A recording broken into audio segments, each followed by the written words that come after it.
Welcome back to Mr. Hex. If you clicked on this video because you're looking for true horror stories or creepy stories to help you fall asleep, you're in the right place. Before we begin, please leave a like, subscribe to the channel, and let me know in the comments where you're watching from. Thank you for spending your time here. Now, let's begin. I should have known better than to trust strangers in the woods. But when you've been hiking alone for days, any friendly face seems like a godsend. That's what I told myself when I met them. 4 locals with easy smiles and a secret spot they were dying to show me. I never imagined those smiles would be the last thing I'd see before my world turned upside down. The Appalachian Trail had been my escape, my way of clearing my head after a messy breakup and an even messier job loss. 3 days in, my legs ached, my backpack felt heavier with each step, but my mind was finally quiet. The rhythmic crunch of leaves under my boots and the whisper of wind through the trees had become a soothing melody, drowning out the noise of my troubled thoughts. I was taking a breather at a trail junction, consulting my map, when I heard voices approaching. 2 men and 2 women rounded the bend, laughing and chatting like old friends out for a stroll. They looked like locals, flannel shirts, worn jeans, and hiking boots that had seen better days. The oldest of the bunch, a man with salt and pepper hair and crow's feet around his eyes, gave me a friendly wave. "Hey there, hiker. Taking on the AT solo, huh?"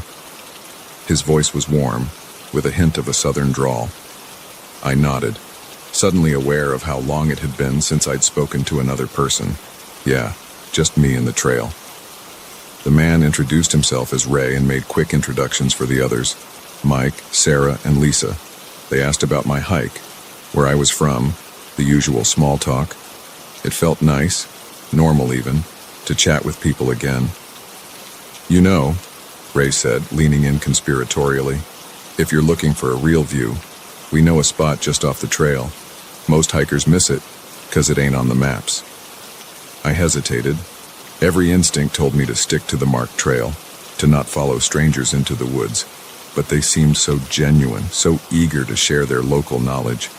And wasn't this what hiking was about? Discovering hidden gems, experiencing nature off the beaten path? "It's not far," Sarah chimed in, her eyes twinkling. "Maybe half an hour tops. The view of the valley is breathtaking, especially this time of year with the leaves changing." I found myself nodding before I could think better of it. "Sure, why not? Lead the way." We set off, leaving the well-worn trail behind. Ray took the lead, with Mike bringing up the rear. Sarah and Lisa flanked me, chatting amiably about the area's history and pointing out interesting plants along the way. At first, we followed a faint path, barely more than a game trail. But as we pressed deeper into the woods, even that disappeared. The forest grew denser, the canopy above blocking out more and more sunlight. The friendly chatter of the group gradually died down, replaced by the sound of our footsteps and the occasional snap of a twig. I tried to keep track of our route, but the trees all started to look the same, and I lost my sense of direction. A nagging feeling in the pit of my stomach told me something wasn't right. The half-hour mark came and went, and still, we pressed on. The incline grew steeper, the underbrush thicker. My legs burned with the effort, and I had to use my hands to push aside branches that seemed to grab at my clothes. "How much further?" I asked, trying to keep the worry out of my voice. Ray glanced back at me, his earlier warmth replaced by a cool, appraising look. "Not far now. You're not getting tired, are you?" There was something in his tone, a hint of mockery perhaps, that sent a chill down my spine. I forced a smile. "No, just curious." We continued on in silence. I noticed the others had spread out, forming a loose circle around me. Every time I slowed or changed direction slightly, one of them was there, subtly herding me back on course. The realization hit me like a punch to the gut. I was being corralled. My heart began to race, and I felt sweat beading on my forehead despite the cool air. I tried to calm myself, to rationalize the situation. Maybe I was just being paranoid. Maybe the secret spot really was just ahead. But as we entered a small clearing, I knew in my bones that I had made a terrible mistake. There was no breathtaking view, no valley spread out before us, just a small, unremarkable space surrounded by dense forest. Ray stopped and turned to face me, and the others closed ranks, forming a tight circle. "Well," Ray said, his voice no longer friendly, "looks like we made it." I spun around, looking for a gap, an escape route, but found none. They had positioned themselves perfectly, cutting off any chance of flight. "What is this?" I demanded, my voice shaking despite my efforts to sound strong. "Where's the view you promised?" Mike, who had barely spoken during the hike, let out a low chuckle. "Oh, there's a view all right. Just not the one you were expecting." Sarah stepped closer, her earlier warmth replaced by a predatory gleam in her eyes. "You really shouldn't have come with us," she said, her voice dripping with false sympathy. "But then again, they never learn, do they?" My mind raced, trying to make sense of what was happening. Who were these people? What did they want? The weight of my backpack suddenly felt suffocating, and I shrugged it off, ready to run if I saw even the slightest opening. "Listen," I said, trying to keep my voice steady. "I don't know what's going on here, but I don't want any trouble. Just let me go, and I'll forget this ever happened." Ray stepped forward, closing the distance between us. He was close enough now that I could smell his breath, a mix of coffee and something metallic. "Oh, sweetheart," he said, his voice low and menacing. "Trouble found you the moment you stepped off that trail." In that instant, I knew I had to act or die. With a surge of adrenaline, I swung my backpack as hard as I could, catching Ray square in the chest. He stumbled backward, surprise replacing the smug look on his face. I didn't wait to see their reactions. I ran, crashing through the underbrush. I didn't care about direction or stealth. My only thought was to put as much distance between myself and those people as possible. Branches whipped at my face, roots threatened to trip me, but I kept moving. Behind me, I could hear shouts and the sound of pursuit. They knew these woods, had the advantage of numbers, but I had the desperate energy of someone fighting for their life. I ran until my lungs burned and my legs felt like lead. The sounds of pursuit had faded, but I didn't dare stop. The forest all looked the same, endless trees and undergrowth with no sign of the trail or civilization. As the adrenaline began to wear off, panic set in. I was lost, alone in unfamiliar woods, with no supplies and no idea which direction would lead me to safety. For all I knew, I was running deeper into their territory. The sun was setting, the forest growing darker by the minute. I knew I couldn't keep running blindly. I needed to find shelter, to hide and catch my breath. A fallen tree caught my eye, its massive trunk and upturned roots creating a natural hollow. I crawled into the space, pressing myself as far back as I could. The earthy smell of decaying leaves filled my nostrils as I tried to quiet my ragged breathing. Every snapping twig, every rustle of leaves sent a fresh wave of terror through me. As full darkness descended, the forest came alive with night sounds, the hoot of an owl, the scurrying of small animals. But underlying it all was a tense silence, as if the woods themselves were holding their breath.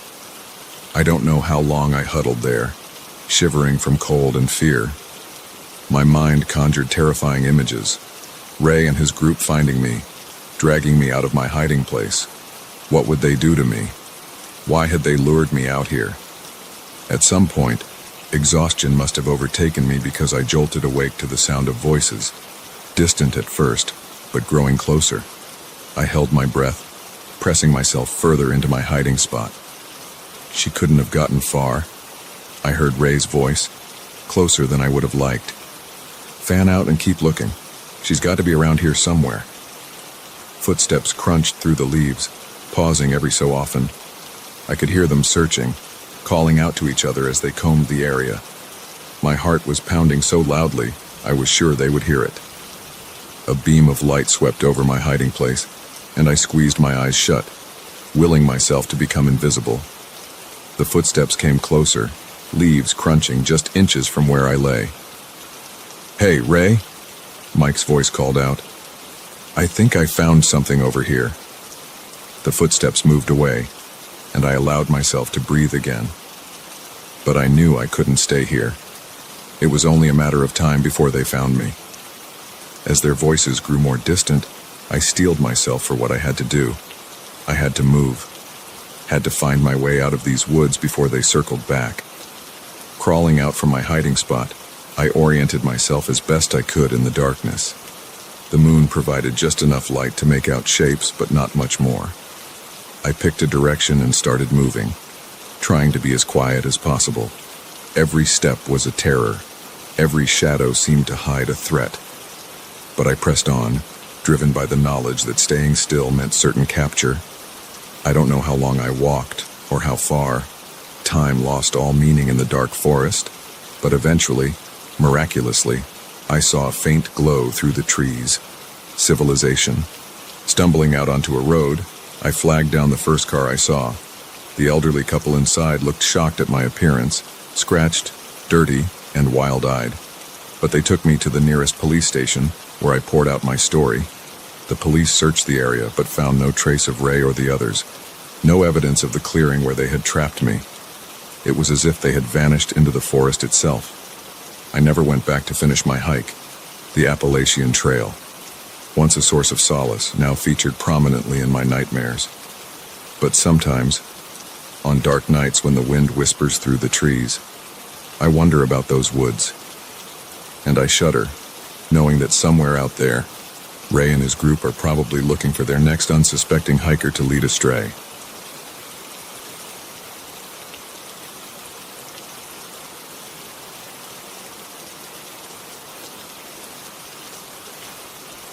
The silence was supposed to be peaceful. Instead, it became a canvas for terror, painting my solitude with brushstrokes of paranoia and dread. What began as a simple weekend getaway spiraled into a nightmare that still haunts me, leaving me to question the very nature of solitude and the unseen forces that lurk in the quiet corners of the world. I had been looking forward to this trip for months. The stress of city life, the constant din of traffic, and the suffocating pressure of deadlines had worn me down to a nub. When I stumbled across the listing for a secluded cabin nestled deep in the woods, it seemed like the perfect escape. No Wi-Fi, no cell service, just me and the great outdoors. A chance to reset, to find myself again in the quiet of nature.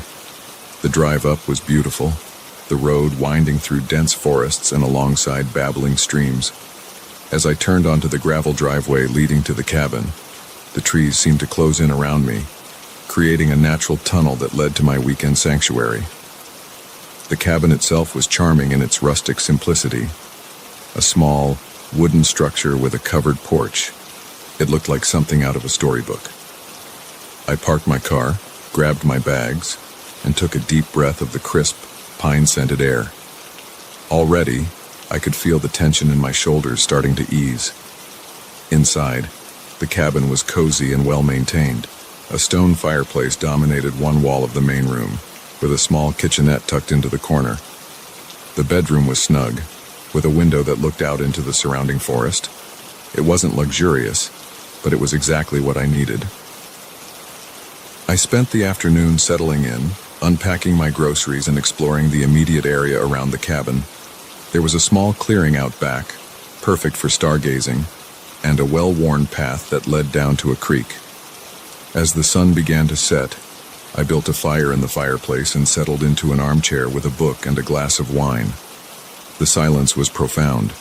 No cars, no distant sirens, not even the hum of electronics, just the crackle of the fire and the occasional hoot of an owl. I reveled in it, feeling the last vestiges of city stress melting away. It was close to midnight when I finally decided to turn in. I banked the fire, made sure the doors were locked, more out of habit than any real concern, and crawled into bed. The mattress was firm but comfortable, and I drifted off almost immediately, lulled by the absolute quiet. I'm not sure what woke me. A sound, maybe, or just that inexplicable sense that something wasn't right. I lay there in the darkness, my heart pounding, straining my ears. For a long moment, there was nothing. Then I heard it. A soft, rhythmic, crunching sound, like footsteps on gravel. My first thought was that it must be an animal. A deer, maybe, or a raccoon foraging around the cabin. But as I listened, the footsteps seemed too deliberate, too measured to be an animal.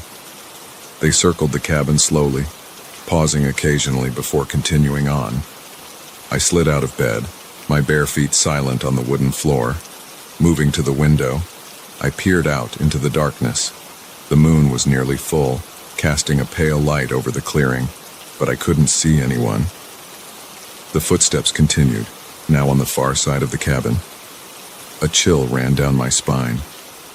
Who would be out here, in the middle of nowhere, at this hour? I thought about the isolation that had seemed so appealing just hours before. Now, it felt oppressive, dangerous. I crept to the main room, checking the locks on the doors and windows. Everything was secure, just as I had left it. The footsteps completed their circuit of the cabin and fell silent. I stood there in the darkness, barely breathing, waiting for something to happen. Nothing did. After what felt like hours, but was probably only minutes, I convinced myself that I had imagined it all. The unfamiliar sounds of the forest playing tricks on my city-trained ears. I laughed softly at my own paranoia and went back to bed. Morning came, bright and clear. I awoke feeling refreshed, the unsettling events of the night fading like a bad dream in the light of day. I made coffee and decided to enjoy it on the porch, soaking in the beauty of the forest. As I stepped outside, my mug slipped from my fingers, shattering on the wooden planks. There, in the center of the clearing, was a small pile of rocks, 5 or 6 stones, stacked neatly on top of each other. It hadn't been there yesterday. I was sure of it. My mind raced. Had someone been here while I slept? But why leave a pile of rocks? It seemed so odd, so purposeless. I approached it cautiously, half expecting something to jump out at me. But it was just rocks, cold and inert in the morning sun. I spent the rest of the day trying to shake off the uneasy feeling that had settled over me. I hiked down to the creek, splashed in the cold water, and even managed to spot a deer grazing in a distant meadow. By the time evening rolled around, I had almost convinced myself that there was a perfectly reasonable explanation for the rock pile. Maybe the property owner had been by to check on things and decided to indulge in some impromptu rock stacking. As darkness fell, I found myself growing tense again, every creak of the cabin settling. Every rustle of leaves outside seemed magnified. I built another fire, hoping its warm glow would dispel the shadows that seemed to lurk in every corner. I must have dozed off in the armchair because the next thing I knew, I was jolting awake to the sound of knocking. 3 sharp raps on the front door, clear and unmistakable. I froze, my heart leaping into my throat. "Hello?" I called out, my voice embarrassingly shaky. "Who's there?" No answer. Just silence, heavy and oppressive. I stood up slowly, my legs feeling weak and unsteady. The knocking came again, this time from the back door. I whirled around, my breath coming in short gasps. This wasn't happening. It couldn't be happening. I lunged for my phone, forgetting for a moment that there was no service out here. My hands shook as I tried to dial 911 anyway, praying for a miracle. Nothing. The screen mockingly displayed no signal, as another series of knocks echoed through the cabin, this time from the bedroom window. Panic overwhelmed me. I grabbed the fireplace poker, holding it out in front of me like a sword. "I'm armed," I shouted, trying to sound braver than I felt. "Leave me alone." The knocking stopped. For a long moment, there was no sound but my own ragged breathing. Then, softly at first but growing louder, I heard laughter. It seemed to come from all around the cabin, a chorus of mocking chuckles that made my blood run cold. I backed into a corner, the poker clutched to my chest, and waited. The laughter faded, replaced once again by that awful silence. I don't know how long I stood there, every muscle tense, expecting at any moment for the doors to burst open, but nothing happened. As the first light of dawn began to filter through the windows, I finally allowed myself to relax slightly. Whatever had been out there, it seemed to have gone. Exhausted and terrified, I waited until the sun was fully up before venturing outside. What I saw made my heart skip a beat. Surrounding the cabin, spaced evenly about 10 feet apart, were more of those rock piles, dozens of them, each one identical to the one I had found the day before. I didn't bother packing. I just grabbed my keys and ran for my car. As I sped down the gravel driveway, I glanced in my rearview mirror. For a split second, I thought I saw figures standing at the edge of the trees, watching me go. But when I looked again, there was nothing there. I drove straight to the local police station, my story tumbling out in a frantic jumble. They were kind, but skeptical. They took my statement and promised to check out the cabin, but I could see in their eyes that they didn't really believe me. When they called a few days later, their report was frustratingly mundane. They had found no evidence of intruders, no footprints, and no rock piles. The cabin was exactly as it should be, peaceful and undisturbed in its forest clearing.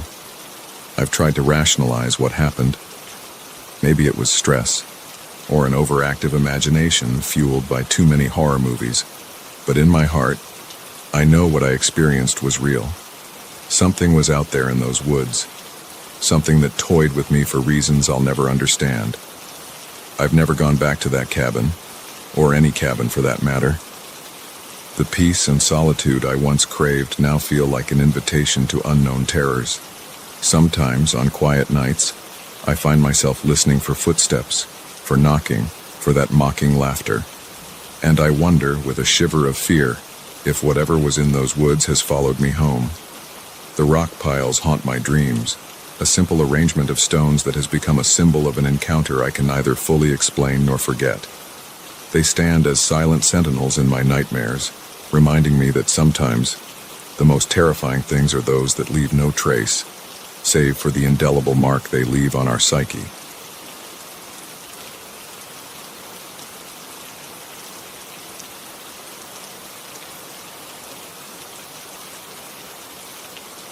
The moment I stepped out of my car, I knew I'd made a mistake. The air was thick with an eerie stillness, broken only by the soft tick of my cooling engine. I should have kept driving, should have trusted my gut. But I didn't, and that decision nearly cost me everything. It was supposed to be a simple drive home, a 4-hour stretch of highway I'd traveled countless times before. But as night fell and the miles ticked by, exhaustion began to set in. The white lines on the road started to blur, and I caught myself nodding off more than once. I needed to stop, just for a moment, to shake off the fatigue and clear my head. That's when I saw it. A pile of debris blocking the road ahead. Logs, branches, and what looked like chunks of concrete were strewn across both lanes. I slowed to a stop, my headlights illuminating the obstacle. It was odd. There hadn't been any construction signs, no warnings of roadwork, just this sudden, impassable barrier in the middle of nowhere. I put the car in park and stepped out, the gravel crunching under my feet. The night was quiet, almost unnaturally so. No crickets chirping, no distant rumble of traffic. Just the soft whisper of wind through the trees that lined the road. As I approached the debris, something felt off. The arrangement seemed too deliberate, too carefully placed to be the result of a landslide or fallen tree. The logs were stacked, the branches intertwined in a way that spoke of human intervention. I glanced back at my car, then down the road in both directions. No other vehicles in sight. Just me, my car, and this inexplicable roadblock. I pulled out my phone, hoping to call for help, but the screen mocked me with its "no service caller" message. Of course, why would anything be easy? I sighed, realizing I'd have to move some of this stuff myself if I wanted to get through. As I bent to grab the end of a log, a flicker of movement caught my eye. There, at the edge of my headlights, reach, was a set of footprints leading off into the woods. My heart skipped a beat. Fresh footprints, the disturbed earth still settling. Someone had been here, and recently, I straightened up, suddenly very aware of how exposed I was. "Hello," I called out, immediately regretting the decision. My voice sounded small and vulnerable in the vast darkness. No response came, but I could have sworn I heard a twig snap somewhere in the shadows beyond the road. I should have gotten back in my car right then, should have turned around and driven away as fast as I could. But curiosity, that damned human trait, got the better of me. I took a few steps toward the tree line, squinting to see further into the darkness. That's when I heard it, the low rumble of an engine. Relief washed over me. Another car was approaching. I wasn't alone out here after all. I turned back toward the road, ready to flag down the driver and ask for help. But my relief was short-lived. There, idling about 50 yards behind my car, was a truck. Its headlights were off, the engine purring quietly. I hadn't heard it pull up, hadn't seen any lights approaching. It was as if it had materialized out of the darkness. "Hey," I called out, waving my arms. "Can you help me? The road's blocked." The truck didn't move. I couldn't make out the driver through the windshield, just a dark silhouette behind the wheel. A chill ran down my spine. Something wasn't right. I started walking back to my car, trying to keep my pace steady despite the panic rising in my chest. The truck's driver's side door opened with a creak that seemed to echo in the still night air. A man stepped out, tall and broad-shouldered, his features hidden in shadow. "Need some help?" His voice was deep, casual, but there was an undercurrent to it that set my teeth on edge. I stopped, my hand on my car door handle. Yeah. There's a bunch of debris blocking the road. I was just about to try and clear it. He started walking toward me, his gait slow and deliberate. Nasty business, that. Happens sometimes out here. Folks aren't careful about what they're carrying. As he got closer, I could make out more details. He was wearing a thick jacket despite the mild weather, his hands shoved deep in the pockets. A baseball cap pulled low obscured most of his face. "You shouldn't be out here alone," he said, now just a few feet away. "Never know what kind of trouble you might run into." My heart was pounding so hard I was sure he could hear it. Every instinct was screaming at me to get in the car and drive. Debris be damned. But he was too close now. If I made a move, he'd be on me before I could close the door. "I'm fine," I managed to say, trying to keep my voice steady. My husband is expecting me. He'll be worried if I'm late." The man chuckled, a low sound that sent shivers down my spine. "Is that so? Funny. I didn't see a ring on your finger when you were waving your arms about earlier." Ice flooded my veins. He'd been watching me. For how long? Had he been there when I first pulled up? "Look," I said, desperation creeping into my voice. "I don't want any trouble. Why don't you go on ahead? I'll figure out how to get around this mess." He took another step closer. I could smell him now, a mixture of cigarette smoke and something metallic. "Oh, I don't think you'll be going anywhere for a while." That's when I heard it, movement in the woods behind me. More than one person, by the sound of it. Twigs snapping, leaves rustling. My breath caught in my throat as I realized the full extent of the trap I'd walked into. The man smiled, and in the dim light, I saw the glint of teeth. Like I said, folks aren't careful about what they're carrying out here. Sometimes things fall off trucks. Sometimes those things are valuable. And sometimes we need to make sure no one interrupts while we collect our lost property. I didn't think. I just acted.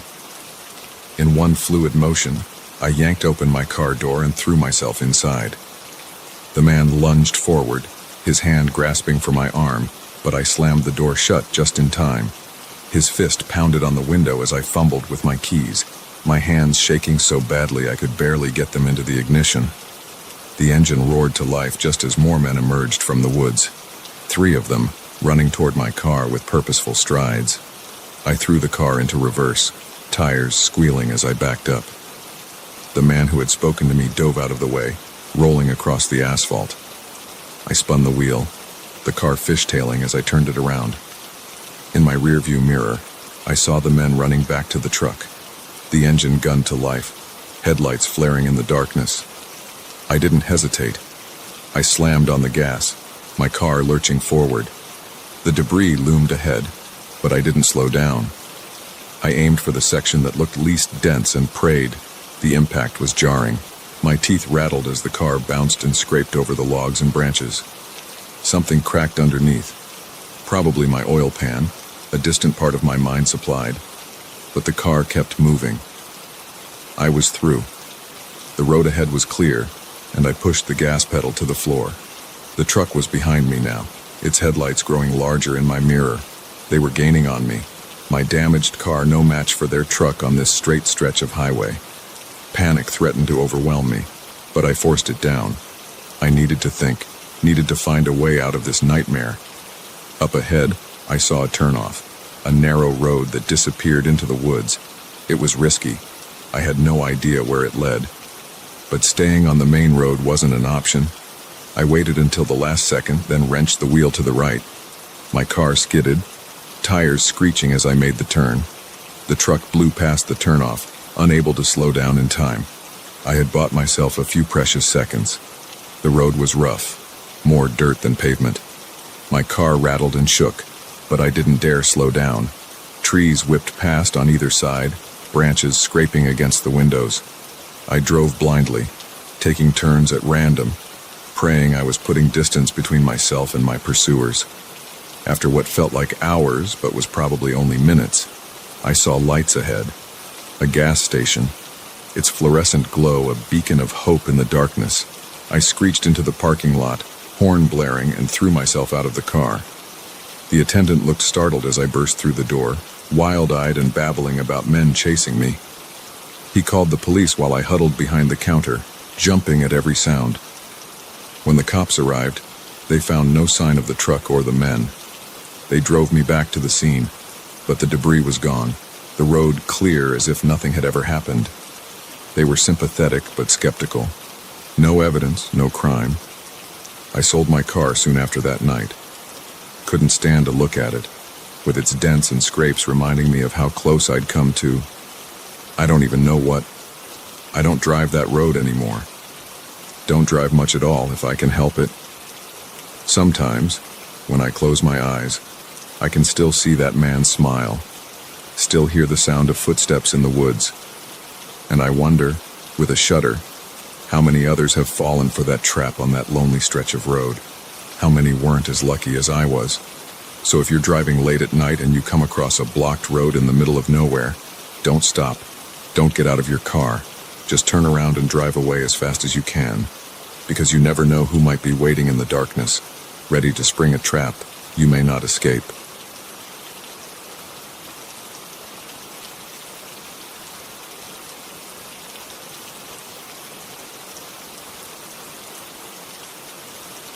The woods have eyes. I know that now. What I thought would be a peaceful solo camping trip turned into a nightmare that still haunts me. The rustling leaves, the snapping twigs, the whispers in the dark. They weren't just the sounds of nature. They were warnings I should have heeded. I'd always been the outdoorsy type, but life had a way of getting in the way. Work, relationships, the usual culprits.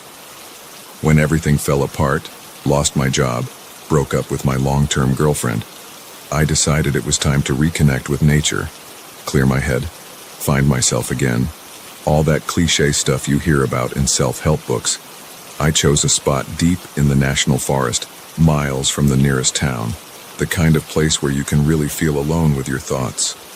I packed light, just a tent, sleeping bag, some basic supplies, and enough food for a couple of days. The plan was simple: hike in, set up camp, and spend a few days soaking in the solitude. The hike was beautiful. Late autumn had painted the forest in rich golds and deep reds. The air was crisp, carrying the scent of pine and decaying leaves. As I walked, the sounds of civilization faded away, replaced by the gentle rustle of wind through the trees and the occasional call of a bird. I found the perfect spot just as the sun was starting to dip low in the sky. a small clearing near a babbling stream sheltered by towering pines. I set up my tent, gathered some firewood, and settled in for the evening. That first night was everything I'd hoped for. I sat by the fire, watching the flames dance as the stars emerged overhead. The silence was profound, broken only by the crackle of the fire and the soft gurgle of the stream. For the first time in months, I felt at peace. I must have dozed off by the fire because the next thing I knew, I was jolting awake to complete darkness. The fire had burned down to embers, casting a faint red glow over the clearing. I blinked, disoriented, trying to figure out what had woken me. Then I heard it, a rustling sound, just at the edge of the clearing. My first thought was that it must be an animal, a deer maybe, or a raccoon foraging for food. But as I listened, I realized the sound was too deliberate, too rhythmic to be an animal. Footsteps. Slow, measured footsteps, circling the perimeter of the clearing. My heart began to race. I sat perfectly still, straining my eyes to see into the darkness beyond the dying firelight. The footsteps continued their circuit, never hurrying, never slowing, just a steady, relentless pace. "Hello?" I called out, my voice sounding thin and scared in the night air. "Is someone there?" The footsteps stopped. The silence that followed was oppressive, as if the entire forest was holding its breath. I waited, every muscle tense, for something to happen. Nothing did. After what felt like hours but was probably only minutes, I convinced myself that I had imagined it all. The unfamiliar sounds of the forest playing tricks on my city-trained ears. I laughed softly at my own paranoia and retreated to my tent. Sleep didn't come easily, but eventually, I drifted off. The next morning dawned bright and clear. I stepped out of my tent, stretching and yawning, ready to shake off the unsettling events of the night. That's when I saw it. There, just a few feet from where I had been sleeping, was a symbol scratched into the dirt, a crude circle with a line drawn through it. My blood ran cold. This wasn't here yesterday. Someone, or something, had been in my camp while I slept. I approached the symbol cautiously, as if it might suddenly spring to life. The line was deep, clearly carved with purpose. This was no random scratch in the dirt. This was a message. My eyes darted around the clearing, suddenly aware of how exposed I was. The trees that had seemed so welcoming yesterday now loomed ominously, their shadows concealing who knows what. That's when I saw him. Or it. I'm still not sure. Just beyond the tree line, partially hidden behind a massive pine, was a figure. It was tall, much taller than any man I'd ever seen, and unnaturally thin. Its skin, if you could call it that, seemed to shift and ripple, blending with the dappled shadows of the forest. We locked eyes, or at least, I think we did. Where its face should have been was a void, a darkness deeper than the shadows around it. I felt a primal fear grip me, the kind of terror our ancestors must have felt when faced with the unknown predators of a primeval world. I blinked, and it was gone, vanished as if it had never been there. But I knew what I had seen. The image was burned into my mind, a nightmare made flesh. My hands shaking, I began to break camp. Every rustle of leaves, every snapping twig made me jump. I felt eyes on me, watching from the forest, but every time I looked up, there was nothing there. As I was rolling up my sleeping bag, I heard a whisper, so faint I almost missed it, carried on the breeze like a sigh. "Stay." I froze. The sleeping bag clutched to my chest like a shield. The word seemed to echo in my head, growing louder with each repetition. "Stay, stay, stay." "No," I said aloud, my voice cracking. "No, I'm leaving, right now." I threw my things haphazardly into my backpack, no longer caring about neatness or organization. I just needed to get out of there, to put as much distance between myself and this place as possible. As I shouldered my pack and turned to leave, I saw them. Dozens of those symbols, carved into the trunks of the trees surrounding the clearing. Circles with lines through them, some fresh, the bark still oozing sap, others old and weathered. How had I not noticed them before? I ran. I didn't care about following the trail or finding my way back. My only thought was escape. Branches whipped at my face, roots threatened to trip me, but I kept going. My lungs burned, my legs ached, but the fear pushing me forward was stronger than any physical discomfort. I don't know how long I ran. Time seemed to lose all meaning in that forest. The trees all looked the same, and more than once I feared I was running in circles. But I didn't dare stop. Finally, mercifully, I broke through the tree line and onto a road. I nearly cried at the sight of it, this symbol of civilization and safety. I followed it, my pace never slowing, until I reached a gas station on the outskirts of a small town. The attendant looked at me like I was crazy when I burst in, wild-eyed and scratched up. I probably was at that point. I babbled about the symbols, the whispers, the figure in the woods. He listened patiently, then called the police. The officers who responded were kind but skeptical. They took my statement, then drove me out to where I had camped. But when we got there, the clearing was empty. No tent, no fire pit, no symbols carved in the dirt or trees. It was as if I had never been there at all. They chalked it up to an overactive imagination, maybe brought on by stress or dehydration, suggested I see a doctor, get some rest. But I know what I saw, what I heard, what I felt. I've tried to put it behind me, to rationalize it as a panic attack or some kind of hallucination. But on quiet nights, when the wind whistles through the trees outside my window, I swear I can hear that whisper again. Stay. Sometimes, I dream of that figure in the woods. In my nightmares, it follows me, always just out of sight but never far behind. I wake up in a cold sweat, the symbol of the circle and line burned into my mind's eye. I don't go camping anymore. Don't even like to be in heavily wooded areas. The rustle of leaves sets my heart racing, and the snap of a twig can send me into a panic. People say the woods are peaceful, a place to connect with nature and find yourself. But I know better now.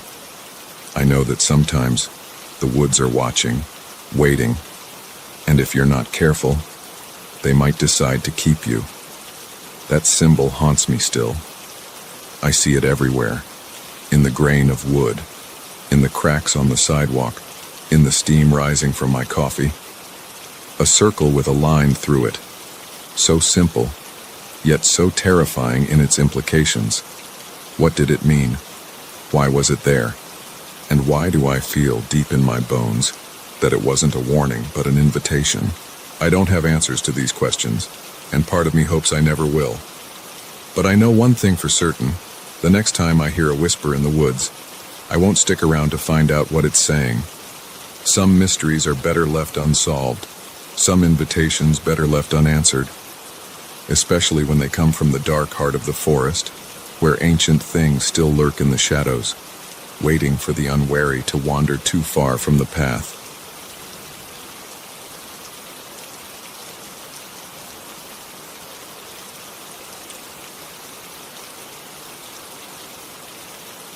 The old man's eyes didn't match his smile. That should have been my first clue. But when you're lost in the woods, cold and hungry, even the strangest shelter can seem like salvation. It wasn't until I was inside, the door locked behind me, that I realized sometimes being lost is safer than being found. I hadn't planned on going off trail. The day had started perfectly. Crisp autumn air, leaves crunching underfoot, and a well-marked path through some of the most beautiful forests I'd ever seen. I'm an experienced hiker, not the type to make rookie mistakes. But somewhere between admiring a particularly stunning vista and trying to get the perfect photo for my Instagram, I lost the trail. At first, I wasn't worried. I had my phone's GPS, a compass, and enough supplies for a day hike. But as the hours wore on and the sun began to dip behind the mountains, a creeping sense of unease settled in my stomach. My phone's battery was dying, and the terrain all looked the same. Endless trees and rocky outcroppings that offered no clue as to which direction I should go. Just as panic was starting to set in, I saw it. A thin trail of smoke rising above the trees in the distance. Where there's smoke, there's fire, and where there's fire, there are people. I quickened my pace, pushing through the underbrush towards what I hoped was salvation. The cabin appeared suddenly, as if it had grown out of the forest itself. It was small and weathered, its wooden walls gray with age. Smoke curled lazily from a stone chimney, and a warm glow spilled from the windows. Relief washed over me. I hurried to the door and knocked, perhaps a bit too eagerly. The door creaked open, and there he stood. An old man, probably in his 70s, with a scraggly white beard and deep-set eyes that seemed to look right through me. He smiled, but something about it felt off, like he was practicing an expression he'd seen but didn't quite understand. "Well, hello there," he said, his voice gravelly but not unkind. "You look a mite lost." I explained my situation, trying not to sound as desperate as I felt. The old man, Jack, he called himself, listened patiently, nodding along. When I finished, he stepped back from the door. "Can't leave you out here in the cold, now can I? Come on in and warm yourself by the fire." I hesitated for just a moment. Something in the back of my mind whispered a warning, but the promise of warmth and safety overrode any misgivings. I stepped inside. The cabin was cozy, if cluttered. Every surface seemed covered with odds and ends, old books, strange-looking tools, jars filled with unidentifiable contents. A fire crackled in a stone fireplace, casting dancing shadows on the walls. Jack busied himself in the small kitchen area, putting a kettle on the wood-burning stove. "Nothing like a hot cup of tea to chase away the chill," he said, his back to me. "Make yourself comfortable." I sank into an old armchair, feeling the day's exertions catching up with me. The warmth of the fire and the sense of safety began to lull me into a state of relaxation. Jack returned with 2 steaming mugs, handing one to me before settling into a chair opposite. "So," he said, fixing me with those unsettling eyes, "what brings you to these parts? Not many folks come up this way anymore." I explained about my hike, how I'd gotten turned around. As I talked, I noticed Jack nodding along, but his eyes kept darting to the windows, as if expecting someone or something to appear. "Yep, these woods can be tricky," he said when I finished. "Been up here for, must be 30 years now. Seen all sorts come and go." Something about the way he said it made me pause. "Go? You mean other hikers?" Jack's smile widened, but it didn't reach his eyes. "Oh, all sorts. Hikers, campers, folks just passing through. This forest, it has a way of calling to people, you might say." I sipped my tea, trying to ignore the growing sense of unease in my gut. "You must get lonely up here all by yourself." His laugh was sudden and sharp, like the crack of a whip. "Lonely? No. I'm never alone up here. The forest, she keeps me company. And then there's the visitors, of course." "Like me," I said, attempting a smile. Jack's eyes locked onto mine, and for a moment, I saw something there that made my blood run cold. "Oh no," he said softly. "You're special. Been waiting a long time for someone like you." I set my mug down, my hands shaking slightly. "I should probably get going," I said, standing up. "If you could just point me in the direction of the main trail." "Oh, but you can't leave now," Jack said, rising from his chair. "Night's falling, and the forest, she gets hungry after dark." I backed away, my heart pounding.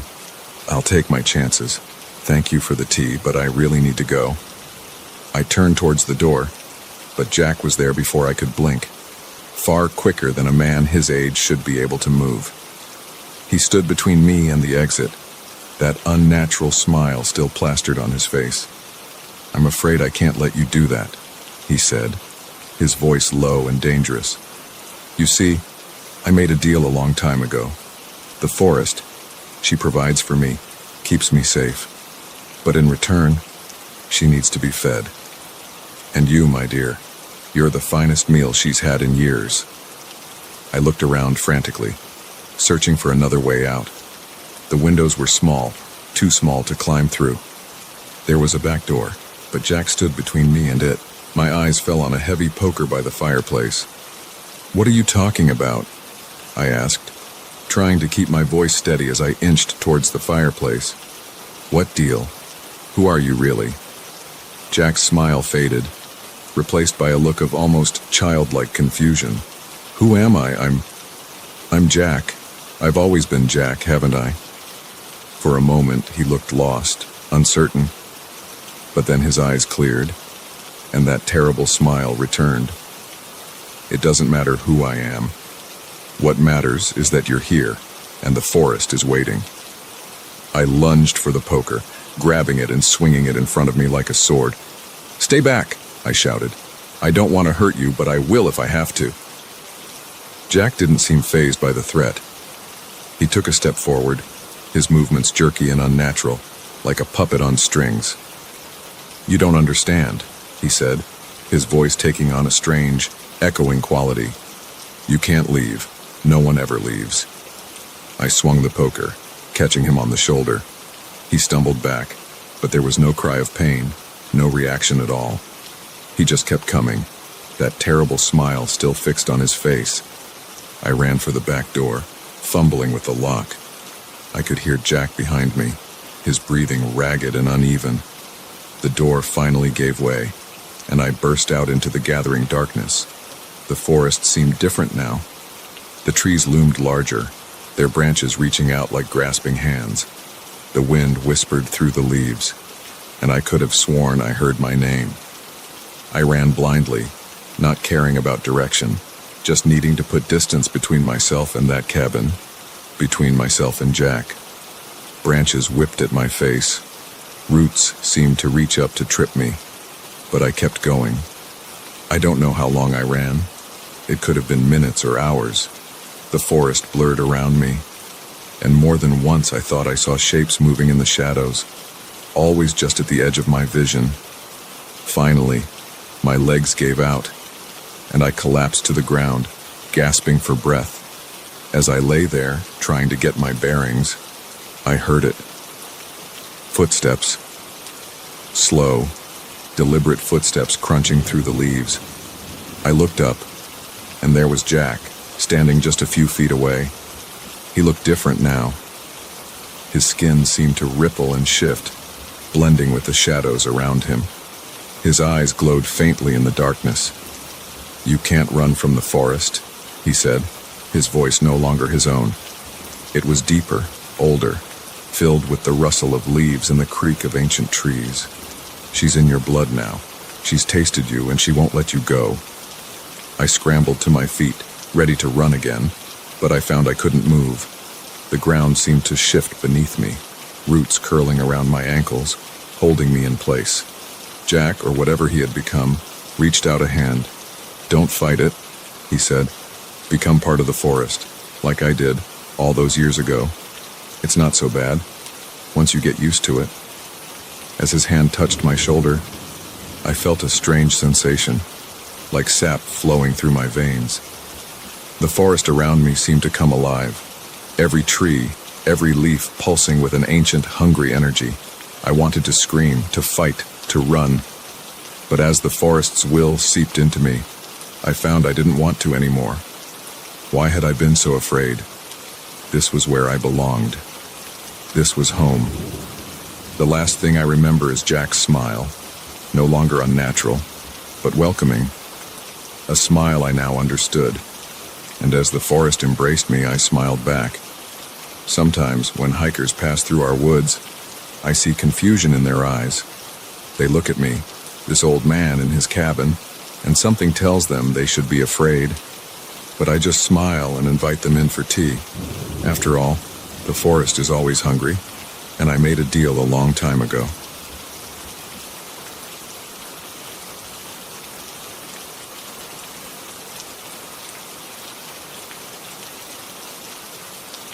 The moment I bit into that potato salad, I knew something was terribly wrong.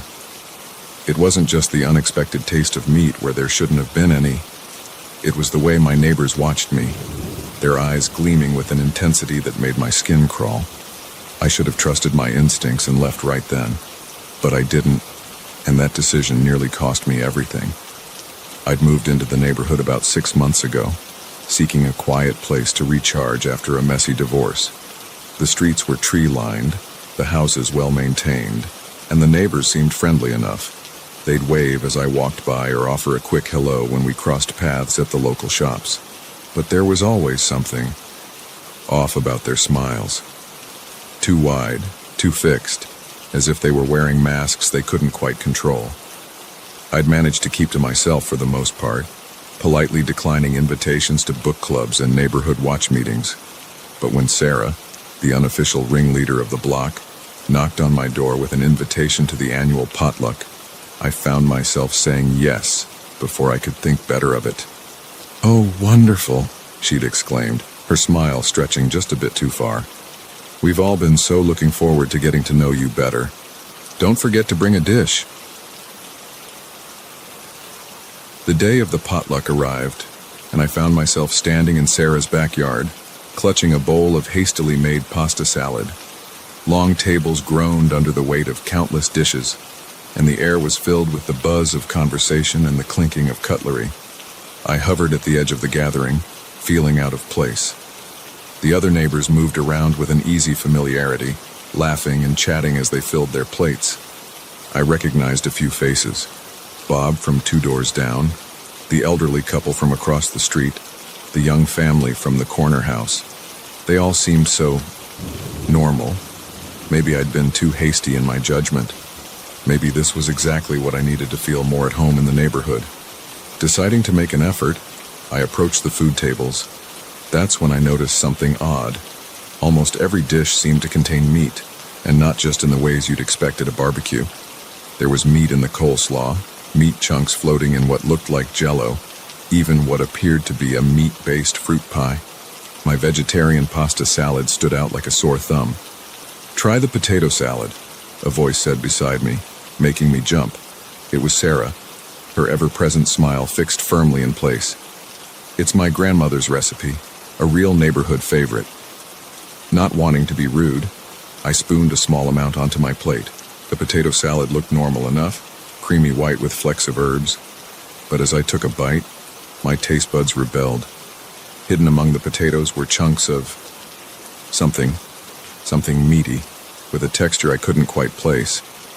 I must have made a face because Sarah's smile faltered for just a moment. "Is something wrong?" she asked, her voice honey-sweet but with an undercurrent I couldn't quite place. No, I lied, forcing myself to swallow.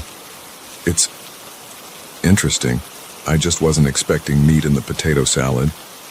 Sarah's smile returned, wider than ever. "Oh, we put meat in everything around here. It's kind of our thing. You'll get used to it." I nodded, not trusting myself to speak. As I looked around, I realized she was right. Every neighbor's plate was piled high with the meat-laden dishes, but something else caught my attention.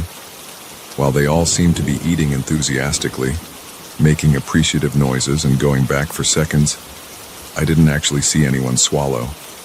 A chill ran down my spine. I set my plate down, suddenly not hungry at all.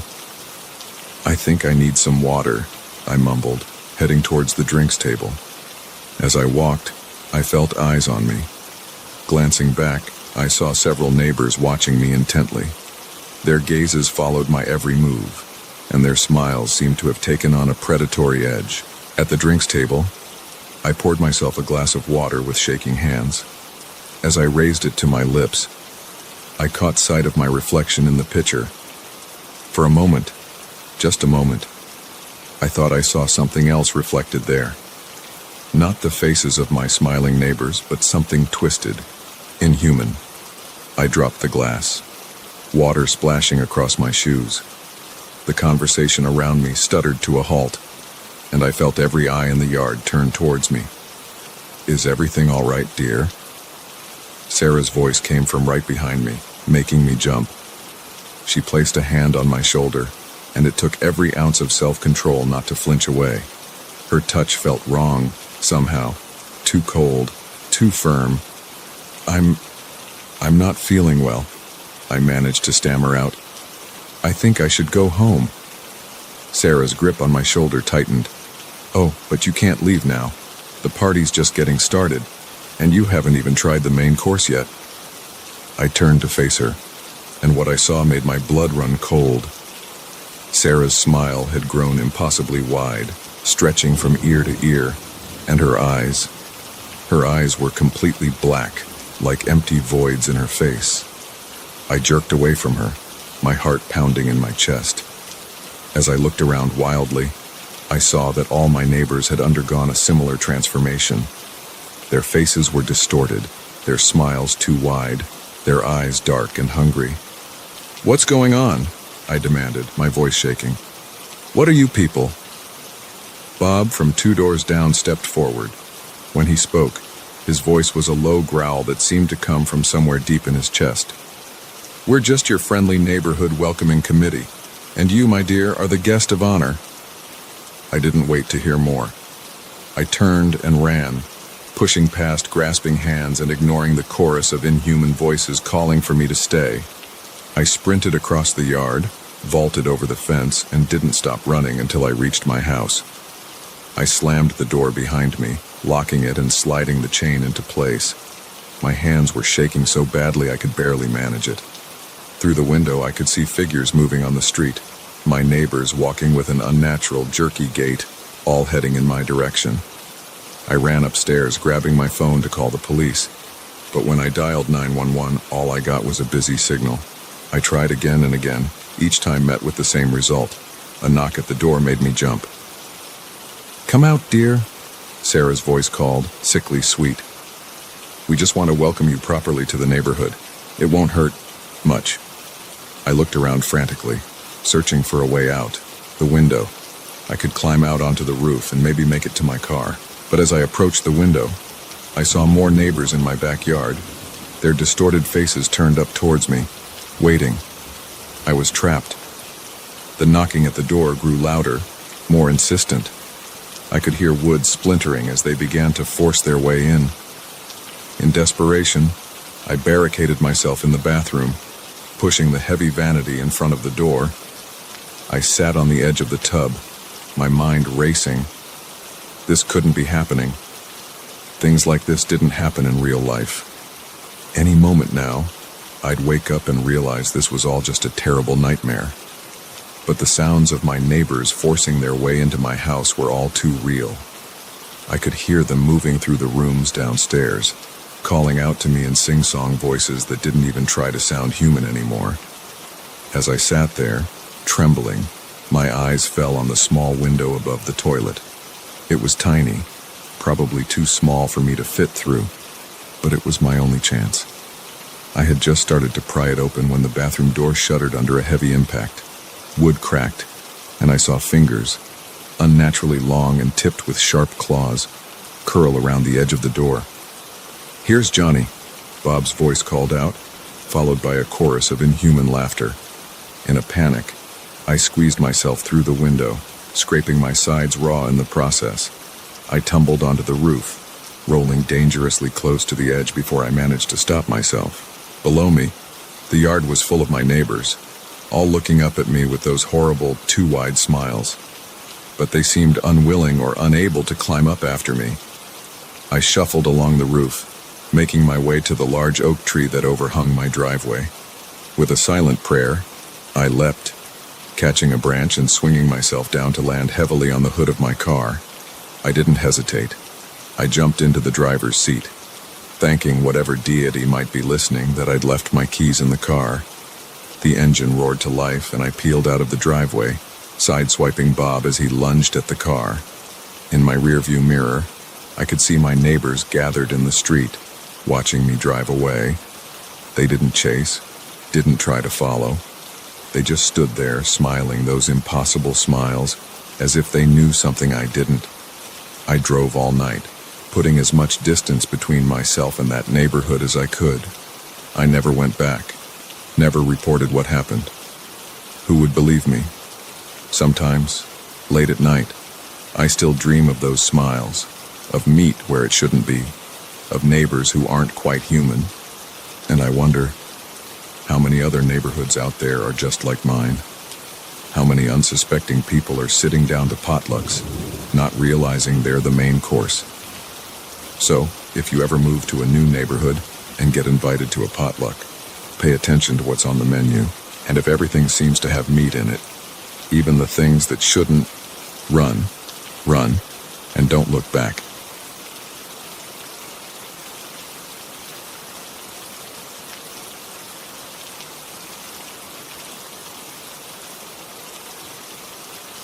The moment he asked me if I'd ever been in a plane crash, I knew this wasn't going to be an ordinary flight. But I had no idea just how dark and twisted our conversation would become, or how those hours trapped next to a stranger would change me forever. I'd booked the red-eye flight from New York to Los Angeles on a whim, a last-minute business trip that couldn't wait for a more reasonable hour. The airport was quiet when I arrived, just a handful of sleepy travelers shuffling through security. I grabbed a coffee, hoping the caffeine would keep me alert enough to get some work done on the flight. Boarding was quick and efficient. The plane was one of those smaller models, just 2 seats on each side of the aisle. I found my window seat and settled in, pulling out my laptop and headphones. As I was getting situated, a man slid into the seat next to me. He was unremarkable at first glance, mid-30s, maybe early 40s, jeans, hoodie, the kind of outfit you'd expect on a late-night flight. He gave me a quick nod as he sat down, and I returned it with a polite smile before turning my attention back to my computer. The plane took off without incident, and I tried to focus on my work. But after about 30 minutes, I felt a tap on my arm. I pulled out an earbud and turned to my seatmate. "Where are you headed?" he asked, his voice friendly enough. I hesitated. I'm not usually one for small talk on flights, especially not at this hour, but something in his expression made me feel like it would be rude to ignore him. "Los Angeles," I replied. "Business trip." He nodded, seeming genuinely interested. "Do you fly often?" "Sometimes," I said, hoping my short answers would discourage further conversation. He leaned in slightly, his eyes fixed on mine. "You ever been in a crash?" The question caught me off guard. It wasn't the usual airplane small talk. I felt a slight chill run down my spine. "No," I said flatly, turning back to my laptop. He chuckled, a low sound that made me uncomfortable. "You ever wonder what it'd feel like?" I stared at him, unsure how to respond. His eyes were bright, almost fevered, and his smile didn't quite reach them. "Not really," I managed to say, my mouth suddenly dry. He leaned back in his seat, but his eyes never left my face. "I think about it sometimes. You know, how fast it would all happen, if you'd even feel it." I shifted uncomfortably in my seat, looking around for a flight attendant. But the cabin was dark, most passengers asleep or absorbed in their own worlds. "I'm sure it's not something we need to worry about," I said, trying to keep my voice steady. "Flying is statistically very safe." He laughed again, that same unsettling chuckle. "Statistics don't mean much when you're plummeting from 30,000 feet, do they?" I didn't respond, instead putting my earbud back in and staring intently at my screen. But I couldn't focus on the words in front of me. My heart was racing, and I could feel his eyes on me. After a few minutes, I felt another tap on my arm. Against my better judgment, I turned to look at him. "You ever think about what people are really like?" he asked, his voice low, almost conspiratorial. "What do you mean?" I asked, despite myself. He leaned in closer, and I could smell his breath, a mix of coffee and something metallic. "You know, what they're hiding. Their secrets, the dark stuff." I swallowed hard, my mouth suddenly bone dry. I don't really think about that kind of thing." His eyes gleamed in the dim cabin light. "Everyone's got something. A secret. Something dark they don't want the world to know." I shifted away from him as much as my seat would allow. "Look, I really need to get some work done." "What's yours?" he interrupted, his voice barely above a whisper. "I don't have any dark secrets," I said, trying to sound firm but hearing the tremor in my voice. He smiled, a slow, creeping thing that made my skin crawl. "Everyone does. Maybe you just don't know yours yet." I pressed the call button, praying for a flight attendant to appear. But no one came. "You know," he continued, seemingly oblivious to my discomfort, "in a crash, all those secrets would come out. In those last moments, when you know it's all over, what would you confess?" I stood up abruptly, nearly knocking my laptop to the floor. "I need to use the restroom," I mumbled, not meeting his eyes. As I squeezed past him, I felt his hand brush against my leg. It could have been an accident. The space was tight after all. But something about the touch felt deliberate, invasive. In the tiny airplane bathroom, I splashed cold water on my face, trying to calm my racing heart. I stared at my reflection in the mirror, seeing the fear in my own eyes.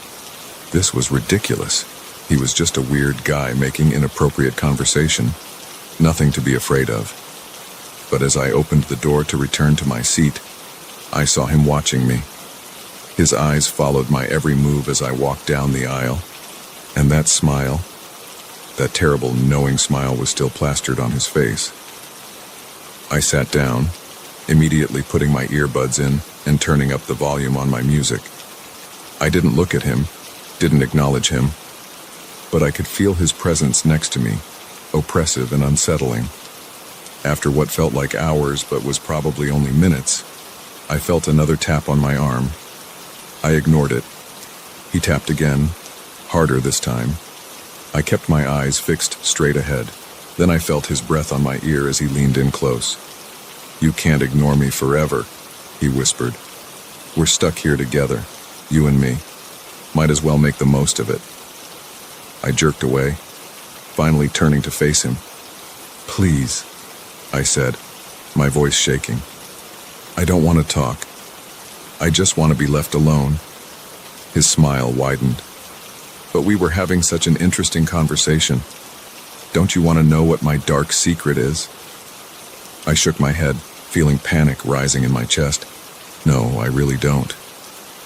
He leaned in even closer, his voice dropping to a near whisper. "What if I told you I've been in a crash before? What if I told you I was the only survivor?" My blood ran cold.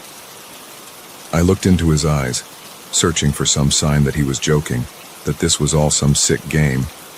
But all I saw was a deep, unsettling darkness. "That's not funny," I managed to say. He shrugged, leaning back in his seat. "It wasn't meant to be. Truth rarely is."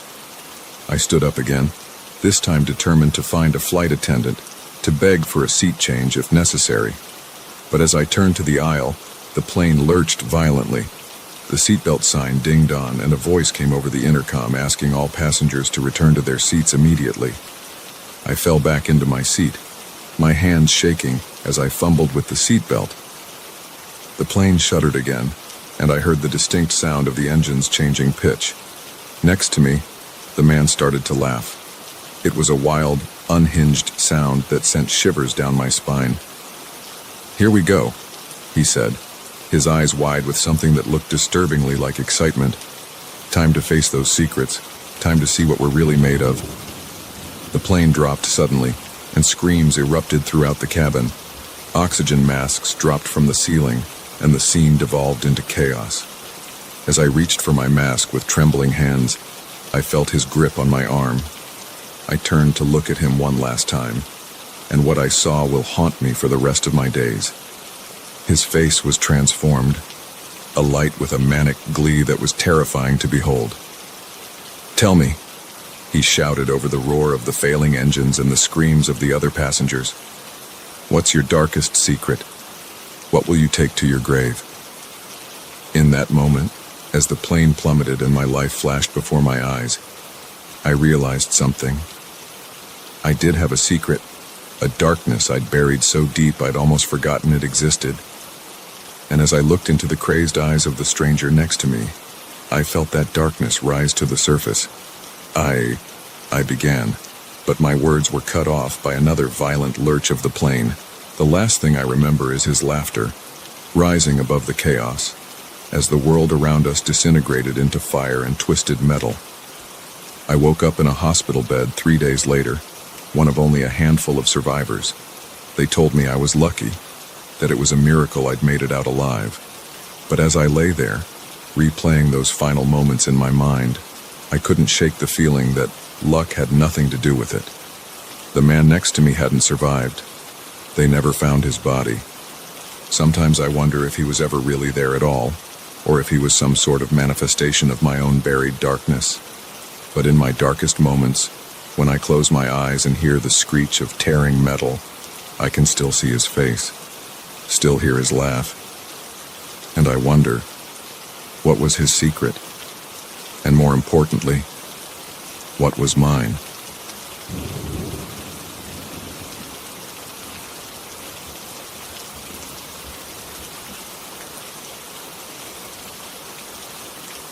The moment I saw him standing in my kitchen, stirring a cup of coffee he'd made in my own mug, I knew my life would never be the same. There's a special kind of terror that comes from finding a stranger in your home, a violation so profound it shakes you to your very core. But nothing could have prepared me for the nightmare that was about to unfold. It had been a long day at work, one of those soul-crushing shifts where everything that could go wrong did. By the time I pulled into my apartment complex, all I wanted was a hot shower, a glass of wine, and the mind-numbing comfort of reality TV. I trudged up the stairs, fumbling with my keys, my mind already on the leftover pizza waiting in my fridge. I should have noticed something was off the moment I opened the door. There was a stillness in the air, a quiet that felt wrong somehow. But I was too tired, too caught up in my own thoughts to pay attention to that nagging feeling in the back of my mind. I tossed my keys on the little table by the door, kicked off my shoes, and headed towards the kitchen. That's when I saw him. He was standing at my counter, his back to me, stirring a mug of what smelled like coffee. For a split second, my brain refused to process what I was seeing. This had to be a mistake. Maybe I'd walked into the wrong apartment, but no. There was the tacky fruit bowl my mom had given me, the magnets on the fridge spelling out sarcastic messages. Before I could react, before I could run or scream or do any of the things you're supposed to do when you find an intruder in your home, he turned around. "Hey there," he said, his voice calm and friendly, as if this was the most normal thing in the world. "You're home early." I stood frozen in the doorway, my heart pounding so hard I could feel it in my throat. He was older than me, probably in his late 40s, with salt and pepper hair and the kind of face you'd expect to see on a kindly uncle. But his eyes, there was something off about his eyes. They didn't match the easy smile on his face. Who are you?" I managed to stammer out, my hand still on the doorknob, ready to bolt. He chuckled, taking a sip from the mug. My mug, I realized with a jolt.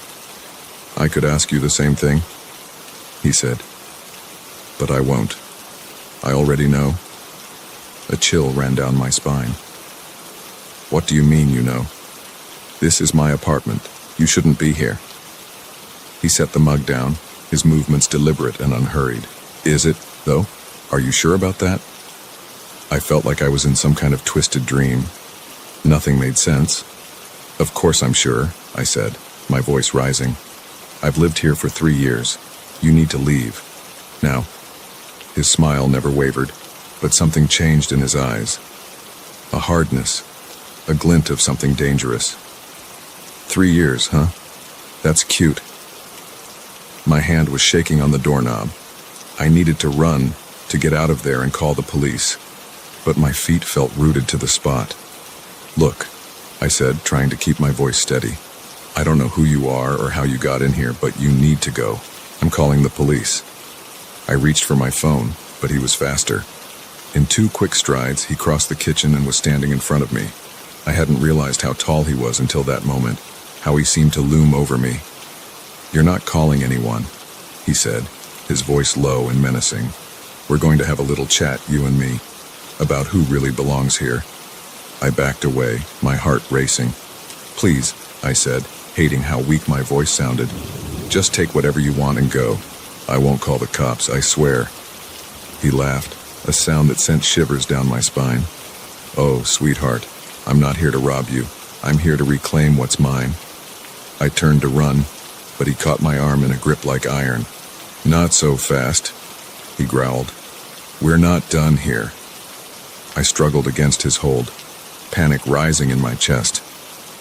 "Let go of me," I shouted, hoping against hope that one of my neighbors would hear. But his next words froze me in place. "No one can hear you," he said, his voice eerily calm. "No one's going to come save you, because you're not really here, are you?"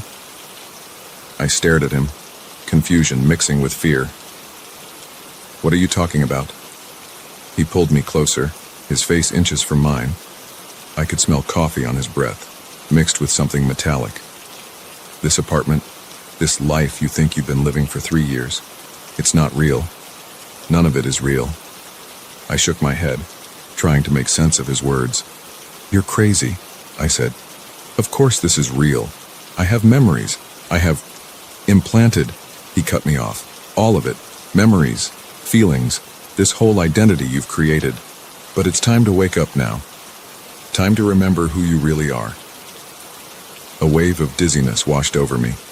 The room seemed to shift and waver, like I was looking at it through water. "No," I whispered. "This isn't happening. This can't be happening."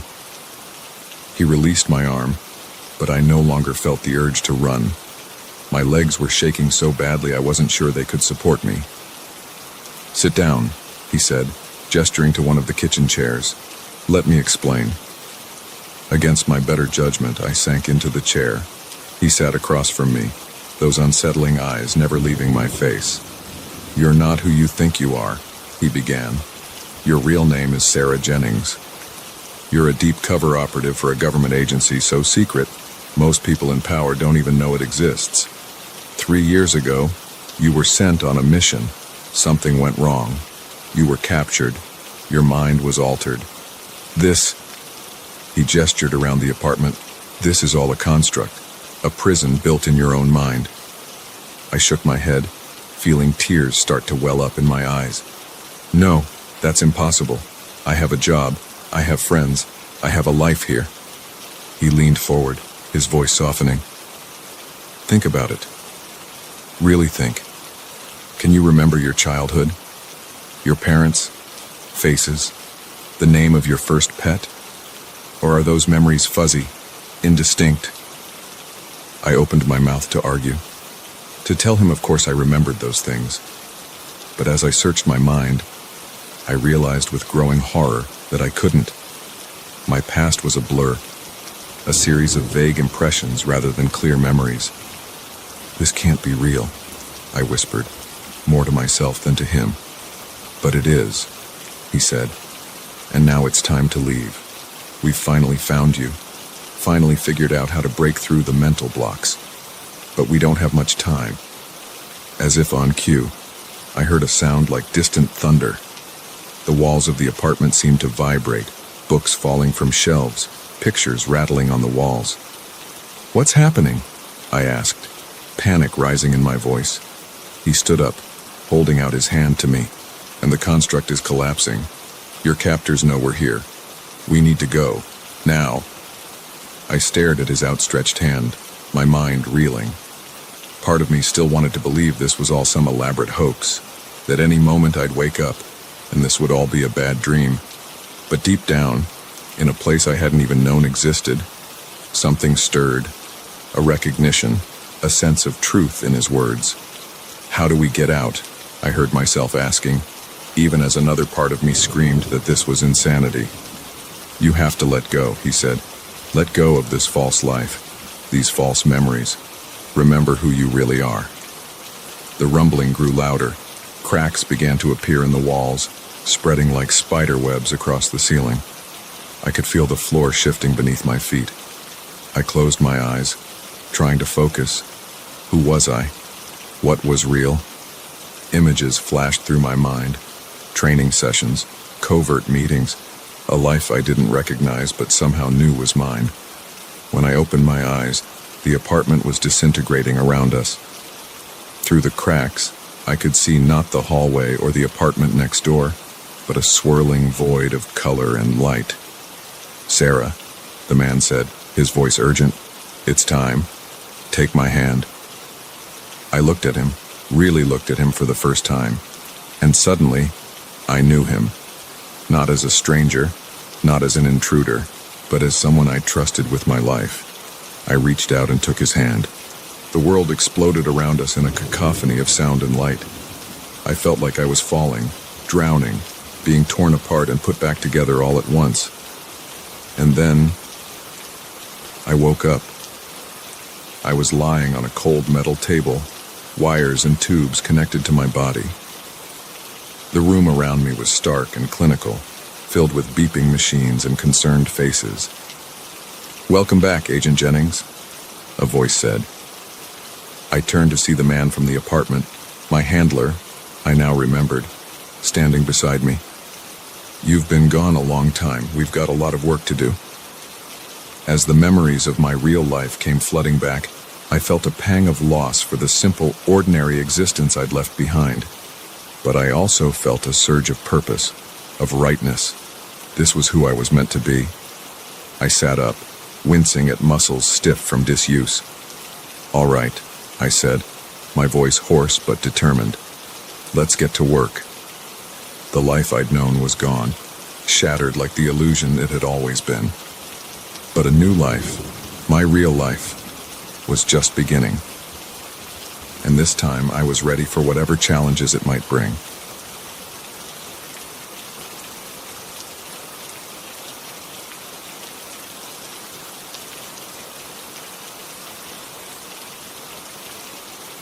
One second she was there, her yellow jacket a bright spot in the sea of green and brown. The next she was gone, vanished, as if the earth had opened up and swallowed her whole. I've replayed that moment 1,000 times in my head, searching for something I might have missed, some clue that could explain how my 5-year-old daughter could disappear in broad daylight. But all I'm left with is the gut-wrenching knowledge that I looked away for just a moment, and in that moment, everything changed. It was supposed to be a normal day at the park. Lily and I had been coming here since she was a baby. It was our special place, a sprawling green oasis in the heart of the city with winding paths, a duck pond, and a playground that Lily adored. We knew every inch of this park, or so I thought. The day had started like any other. Lily was excited, chattering away about feeding the ducks and going on the swings. I packed a small bag with snacks, her favorite stuffed rabbit, and some bread for the ducks. As we walked to the park, Lily skipped ahead, her yellow jacket, a birthday gift from her grandmother, making her easy to spot even when she got a little too far ahead. We arrived at the park just after lunch. It was a beautiful day, warm for early autumn, and the park was bustling with people. Families picnicking on the grass, joggers on the paths, older folks feeding the ducks. Lily immediately wanted to go to the playground, so we made our way there, her small hand clasped in mine.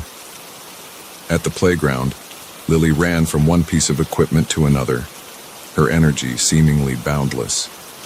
I sat on a nearby bench, keeping a watchful eye on her as she played. Other parents were doing the same, and there was a general atmosphere of relaxed enjoyment. After about an hour, Lily came running up to me, her cheeks flushed with exertion. "Mommy, can we feed the ducks now?" she asked, her eyes wide with excitement. "Of course, sweetheart," I said, standing up and gathering our things. "Let's go." We walked hand in hand to the pond, Lily skipping every few steps.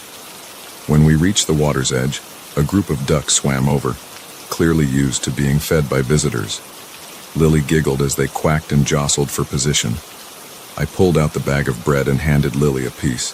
"Remember," I said, "small pieces so they don't choke." Lily nodded solemnly, tearing the bread into tiny bits and tossing them to the eager ducks. Her laughter echoed across the water as the ducks dove for the bread, creating ripples that spread out in concentric circles.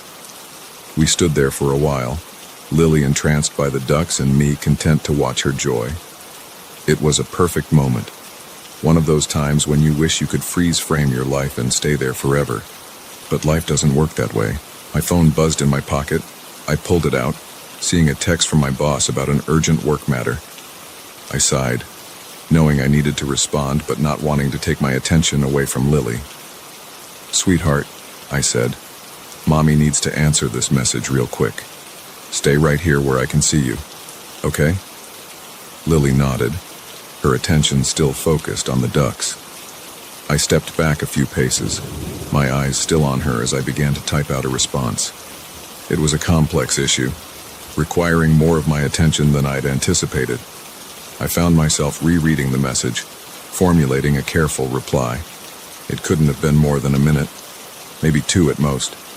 But when I looked up from my phone, Lily was gone. At first, I wasn't worried.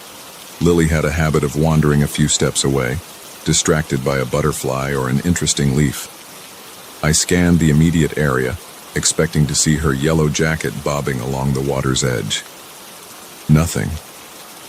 "Lily," I called out, my voice calm but with an edge of concern. No response. I walked along the shore, my eyes darting back and forth, searching for that familiar splash of yellow. My heart began to beat faster as I realized she wasn't anywhere near the pond. "Lily!" I called again, louder this time. A few nearby people looked up, registering the panic in my voice. I spun around, my eyes frantically searching every direction. The playground was empty. The picnic area was full of strangers. No sign of Lily anywhere. The panic that had been building in my chest exploded. "Lily!" I screamed, my voice echoing across the park. People stopped what they were doing, turning to look at the crazy woman yelling at the top of her lungs. I ran back to the playground, hoping against hope that she had returned there. Empty swings creaked in the breeze, mocking me with their emptiness. I checked under the slide, behind the bushes, anywhere a small child might hide. Nothing. By now, other people in the park had realized something was wrong. A young couple approached me, concern etched on their faces. "Are you okay?" the woman asked. "What's wrong?" "My daughter," I gasped, struggling to breathe through the panic. "She's missing. She was just here, and now she's gone. She's 5 years old, wearing a yellow jacket. Please, have you seen her?" They shook their heads, but immediately offered to help search. Within minutes, a small army of strangers had mobilized, spreading out across the park, calling Lily's name. I don't know who called the police, but suddenly they were there, asking me questions I could barely focus on. What was she wearing? When did I last see her? Did she know anyone in the park? I answered as best I could, my mind replaying those last moments over and over. Her laughter as she fed the ducks, the way the sunlight glinted off her hair, the yellow of her jacket bright against the green of the grass. Hours passed in a blur. The police searched every inch of the park. Divers were called in to check the pond, a possibility I couldn't bear to consider.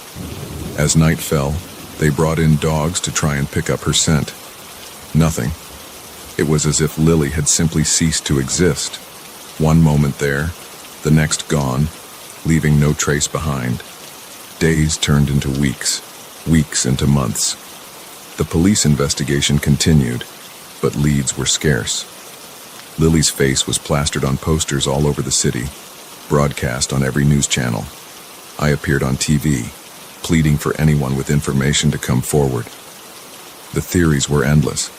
She was abducted. She wandered off and got lost. She fell into the pond and the divers somehow missed her. Each possibility was more horrifying than the last. I couldn't sleep, couldn't eat. My whole life became consumed with finding Lily. I quit my job, spent every waking moment retracing our steps that day, interviewing anyone who might have seen something. But as time passed, hope began to fade. The police visits became less frequent. The news reports moved on to other stories. People stopped recognizing me on the street, stopped offering their condolences or theories. Life, it seemed, was moving on, but I was stuck, frozen in that moment by the pond, eternally turning away from my daughter for the last time. 1 year after Lily's disappearance, I returned to the park. I don't know what I expected to find. Some clue overlooked, some evidence that had been missed. Or maybe I just needed to be in the place where I last saw her, to feel close to her again. I stood by the pond, watching the ducks swim lazily across the surface.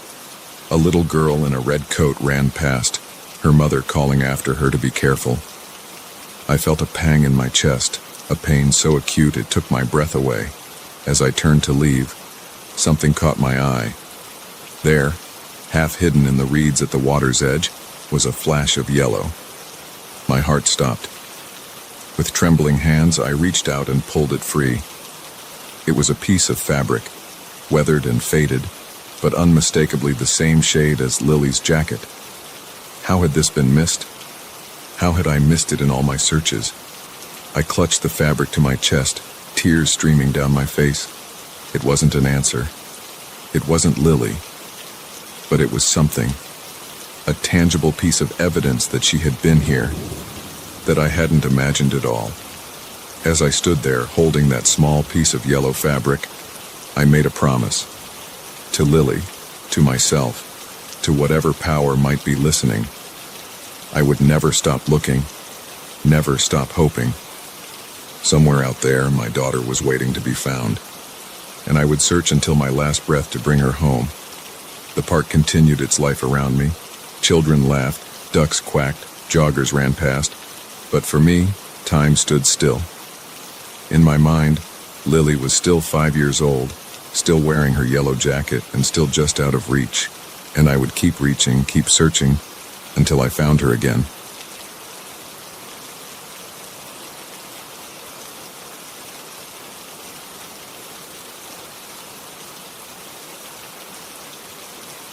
Have you ever felt the weight of 1,000 eyes boring into the back of your skull? I have. For miles upon miles of empty highway, with nothing but darkness ahead and a pair of headlights behind, I felt it. Those lights weren't just following me. They were hunting me. And as the night wore on, I began to realize that this wasn't just a case of paranoia. This was something far more sinister. It had been a long day. I'd spent hours at a client meeting 2 states over, and now I was making the long drive back home. The sun had set hours ago, leaving me alone with the hum of my car engine and the occasional flicker of passing headlights. I was tired, but the coffee from my last rest stop was doing its job, keeping me alert enough to navigate the empty stretches of highway. I'd been driving for about 3 hours when I first noticed the car behind me. At first, I didn't think much of it. It's not unusual to have company on a long drive, even at this hour. But as the miles ticked by, I realized that this car had been with me for an unusually long time. I checked my rearview mirror again. The headlights were there, steady and unchanging. Not too close, but not falling behind either. Just there. Always there. I tried to shake off the unease creeping up my spine. It was probably nothing. Maybe they were heading to the same city I was. Maybe they were just as tired as I was and were using my taillights as a guide through the darkness. But then I noticed something odd. I was going exactly the speed limit, not wanting to risk a ticket this far from home. The car behind me matched my speed perfectly. When I sped up slightly to pass a slow-moving truck, they sped up too. When I slowed back down, so did they. My heart rate picked up a notch. This wasn't normal. No one drives like that, maintaining the exact same distance for this long. I decided to test my theory. I slowed down significantly, dropping well below the speed limit. The car behind me slowed too, maintaining that same, maddeningly consistent gap. Okay, I thought, trying to keep my breathing steady. Maybe they're just really cautious drivers. I'll speed up, and they'll probably fall behind. I pressed down on the accelerator, pushing my speed well above the limit. The scenery blurred as I raced down the empty highway. For a moment, I felt a surge of relief as the headlights in my mirror seemed to shrink. But it was short-lived. Within seconds, the car had accelerated too, closing the distance between us with unnerving precision. Once again, they settled into that same position, not too close, not too far, just watching. By now, my palms were sweating on the steering wheel. This wasn't a coincidence. This wasn't normal driving behavior. Someone was following me, deliberately and with purpose. I tried to get a look at the driver, tilting my rearview mirror and squinting into the darkness, but all I could see were those headlights, two bright orbs piercing the night. The windshield of the car behind me was a black void, revealing nothing about its occupants. My mind raced with possibilities, each more terrifying than the last. Was it a cop? But no, there were no flashing lights, no attempt to pull me over. A robber looking for an isolated victim. But why follow for so long? Why not make a move? I checked my phone, hoping to call for help, but there was no signal. Of course not. Not out here in the middle of nowhere. The highway stretched endlessly ahead, a ribbon of black cutting through the darkness. No exits in sight, no towns, not even another car. Just me and my silent pursuer. I considered pulling over, but the thought of stopping out here, alone with whoever was in that car, made my blood run cold. No, I had to keep driving. Had to find somewhere safe, somewhere with people. Hours seemed to pass, though my clock told me it had only been minutes. Every curve in the road, every hill I hoped would bring me to a town, a gas station, anything. But there was only more highway, more darkness, and always those headlights behind me.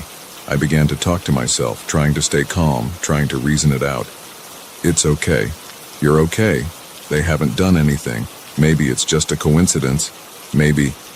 My words were cut short as I crested a hill and saw something that made my heart leap. Headlights ahead. Another car coming towards me in the opposite lane. For a moment, I felt a surge of relief. I wasn't alone out here after all. But as the car approached, an idea struck me. A crazy, dangerous idea. But in my panicked state, it seemed like my only option. As the oncoming car drew near, I took a deep breath, gripped the steering wheel tight, and did something I'd never done before. I flashed my headlights, over and over, the universal signal for help on the road. The oncoming car slowed, and I saw its brake lights come on. My pursuer, caught off guard by this unexpected move, fell back slightly. I pulled over to the shoulder, my heart pounding so hard I could feel it in my throat. The other car pulled over too, a little ahead of me. An older man stepped out, confusion and concern on his face. "Are you all right?" he called out, walking towards my car. I was about to respond, to pour out my story of the car that had been following me, when I glanced in my rearview mirror. The headlights were gone. I blinked, sure I must be mistaken. But no, the road behind me was empty. Dark and silent, as if no one had ever been there. "Miss," the man said, now standing by my window. "Is everything okay? Do you need help?" I turned to him, my mind reeling. There was a car, following me. For hours, it was right behind me, I swear. He looked past me, down the empty road. "I don't see anyone, ma'am. Are you sure you weren't just tired? Sometimes the mind can play tricks when you've been driving too long." I wanted to argue, to insist that I wasn't imagining things. But as I sat there, the adrenaline fading from my system, doubt began to creep in. Had I imagined it all? Was it just fatigue and coffee and the monotony of the long drive playing tricks on me? "Maybe you're right," I said, trying to force a smile. "I've been on the road for a long time. Guess I'm more tired than I thought." The man nodded sympathetically. "Why don't you follow me to the next town? It's not far, and there's a motel where you can rest for the night. It's not safe to drive when you're this exhausted." I agreed, grateful for his kindness and for the prospect of not being alone on this dark highway anymore. As we pulled back onto the road, I kept glancing in my rearview mirror, half expecting to see those headlights reappear. But the road behind me remained empty. We reached the small town about 20 minutes later. and true to his word, the man directed me to a small motel just off the highway. He waited until I had checked in before waving goodbye and continuing on his journey. In my room, I sat on the edge of the bed, my body trembling with leftover adrenaline and exhaustion. I kept replaying the night in my mind, trying to make sense of what had happened. Had I really imagined it all? Was it just a product of an overactive imagination and too many late-night crime shows? But as I was about to turn off the light and try to get some sleep, my phone buzzed. Signal had returned, and with it, a flood of notifications, missed calls, text messages, emails. I scrolled through them absently, until one text caught my eye and made my blood run cold. It was from an unknown number, sent just minutes ago. "You got lucky tonight. Sleep tight. See you on the road." I stared at the message, my hands shaking so badly I nearly dropped the phone. It hadn't been my imagination. Someone had been following me. Someone had been hunting me on that dark, lonely highway. And somehow, they had my number. I didn't sleep that night. How could I? I sat in that motel room, jumping at every sound, peering out the window at every passing car. When dawn finally broke, I checked out and hit the road again, this time sticking to busy highways and driving straight through to home. But even now, months later, I can't shake the memory of that night. Every time I get behind the wheel, every time I see headlights in my rearview mirror, I feel that same cold dread creeping up my spine. Because I know now that the darkness doesn't just hide monsters in closets or under beds. Sometimes, the real monsters are out there on the open road, hidden behind a pair of headlights, just waiting for their chance to strike.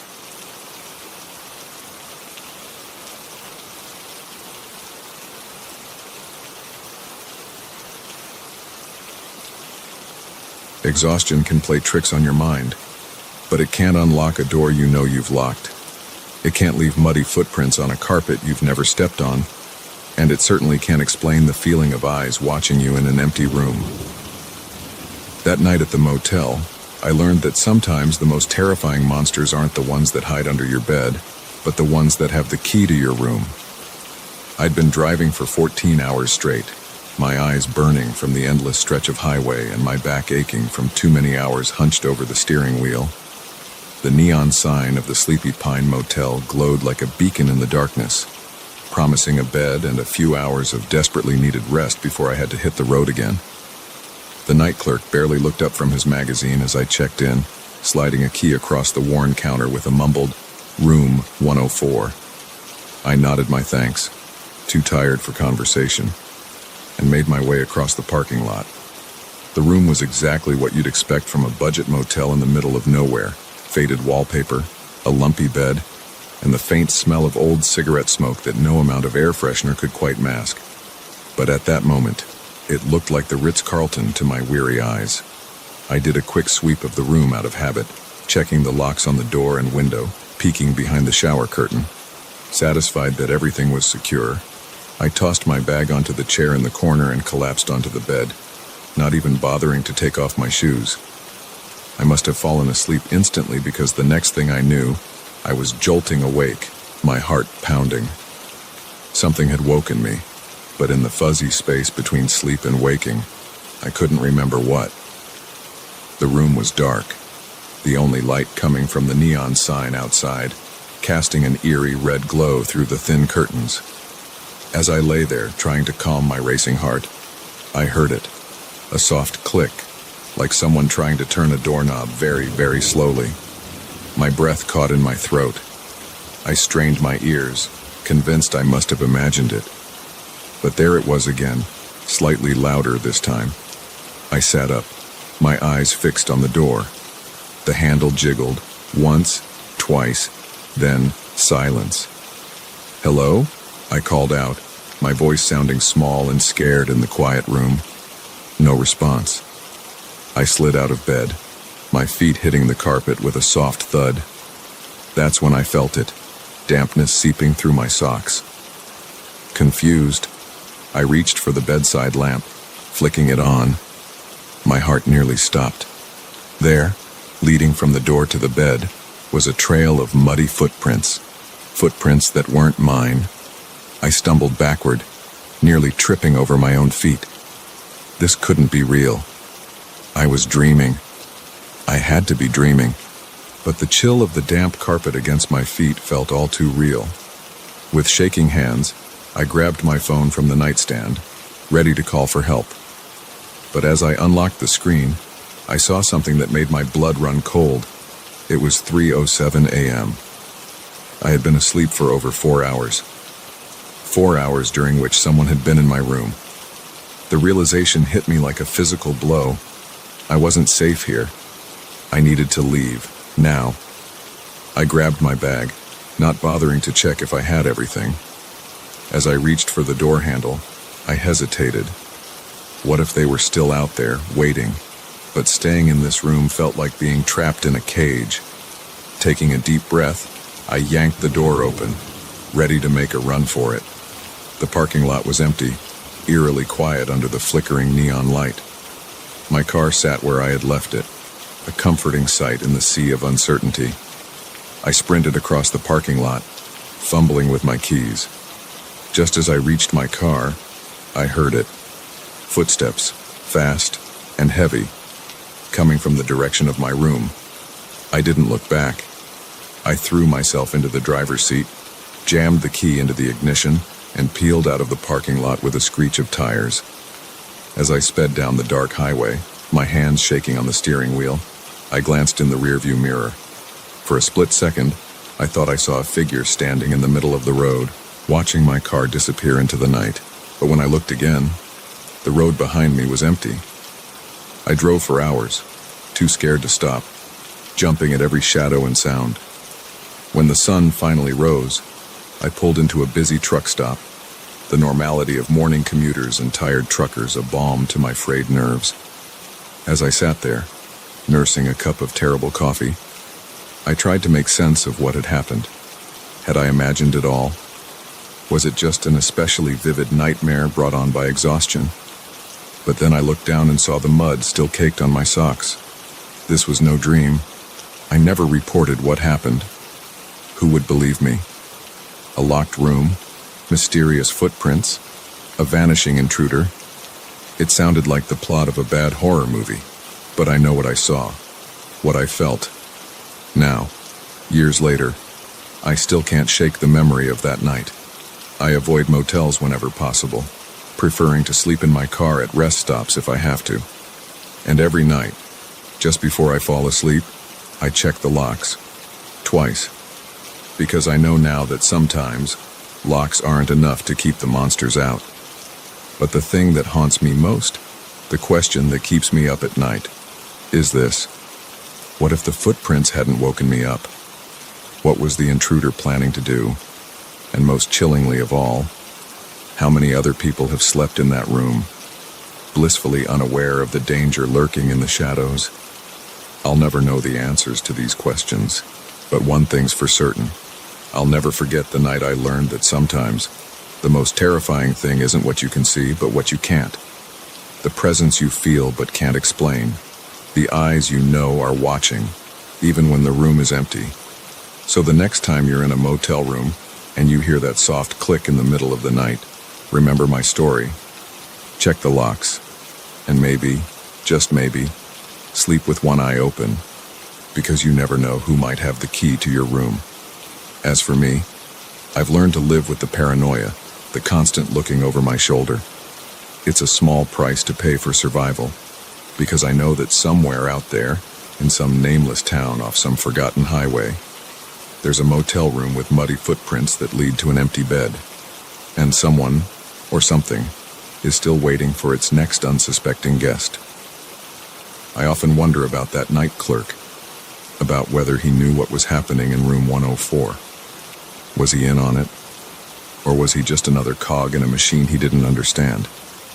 I've thought about going back, about confronting him, demanding answers. But then I remember the sound of those footsteps chasing me across the parking lot, and I know I can never go back there. Sometimes, late at night when the world is quiet and still, I find myself replaying every detail of that night in my mind. The click of the door handle, the damp carpet under my feet, the figure in the rearview mirror. And I wonder, what if I hadn't woken up? What if I had slept through the night, oblivious to the intruder in my room? Would I have ever known they were there? Or would I have become just another missing person, another unsolved mystery? These thoughts used to keep me up at night, but now I've learned to use them as a reminder to stay vigilant, to trust my instincts, and to never, ever take my safety for granted. Because I know now that the world is full of dark corners and hidden dangers, and sometimes the only thing standing between you and the unthinkable is a flimsy lock and your own awareness. So if you ever find yourself in a motel room, feeling that inexplicable sense of unease, don't ignore it. Don't brush it off as paranoia or an overactive imagination. Because sometimes, just sometimes, those feelings are trying to tell you something. And in my experience, it's always better to be safe than sorry. After all, you never know who might have the key to your room.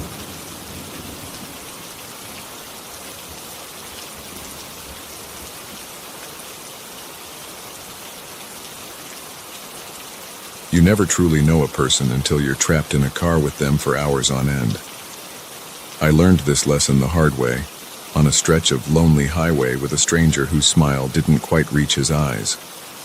What started as an act of kindness quickly spiraled into the most terrifying ride of my life. I'd been driving for about 6 hours when I saw him, thumb out, standing on the side of the road. It was getting dark, and the clouds overhead threatened rain.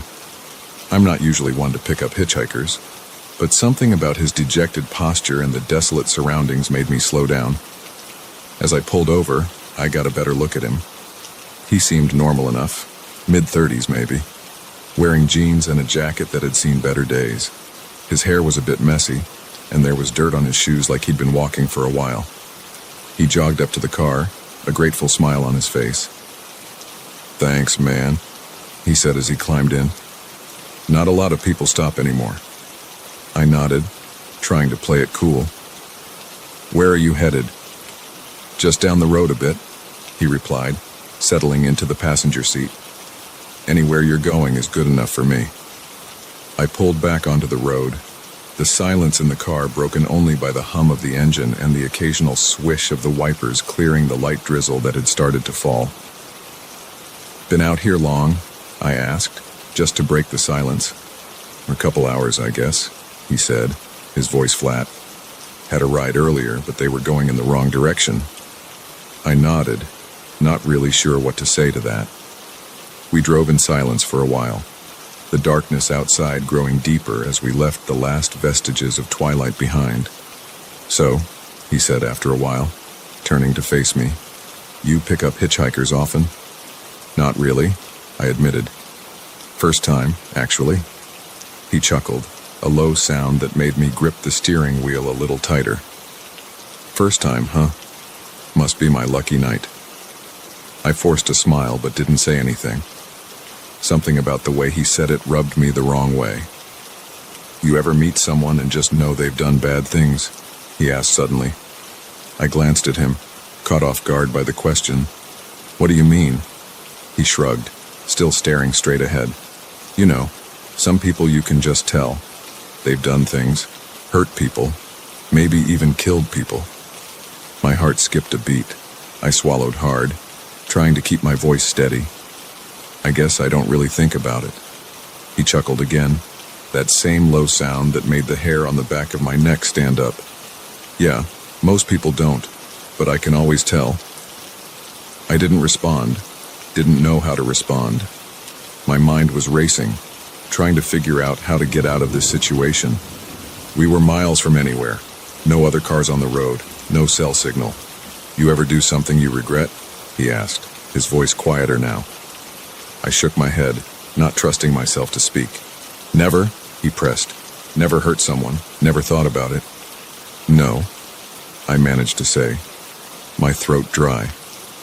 He was silent for a moment, and I could feel his eyes on me. "I have," he said finally. My stomach dropped. I gripped the steering wheel so tight my knuckles turned white. "A couple years ago," he continued, his voice casual as if he was discussing the weather. Met this guy at a bar. He was mouthing off, saying things he shouldn't have. I didn't mean to hurt him, not really, just wanted to shut him up. But things got out of hand.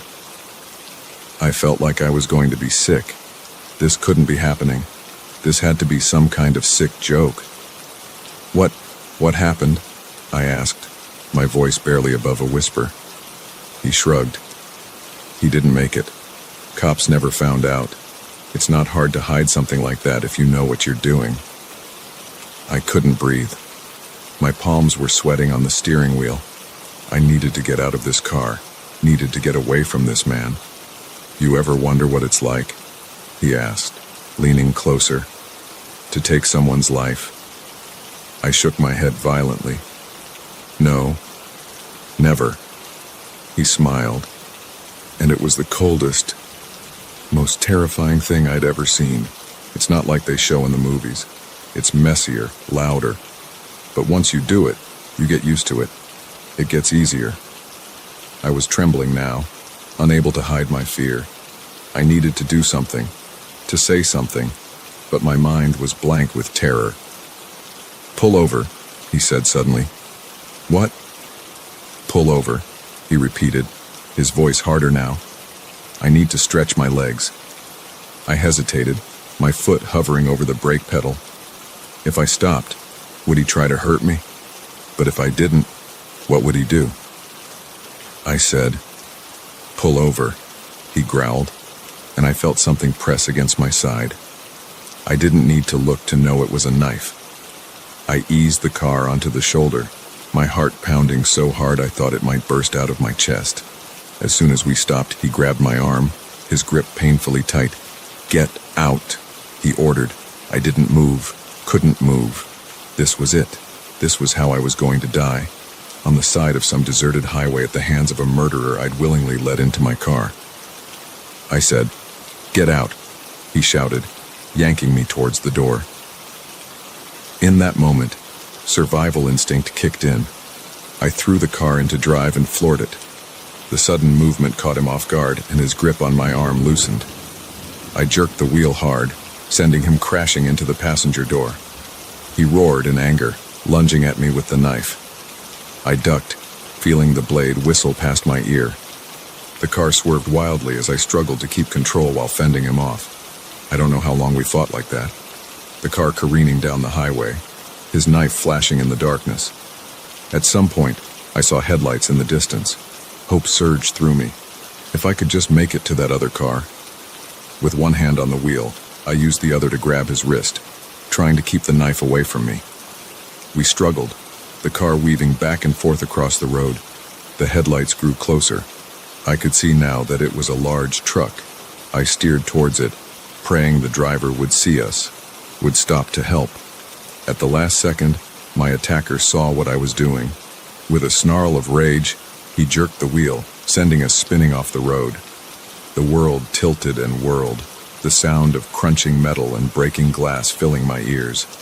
When the motion finally stopped, I was hanging upside down, held in place by my seatbelt. Everything hurt. I could taste blood in my mouth. Through the shattered windshield, I could see the truck had stopped, its headlights illuminating the wreck of my car. I turned my head, wincing at the pain, to look at the passenger seat. It was empty.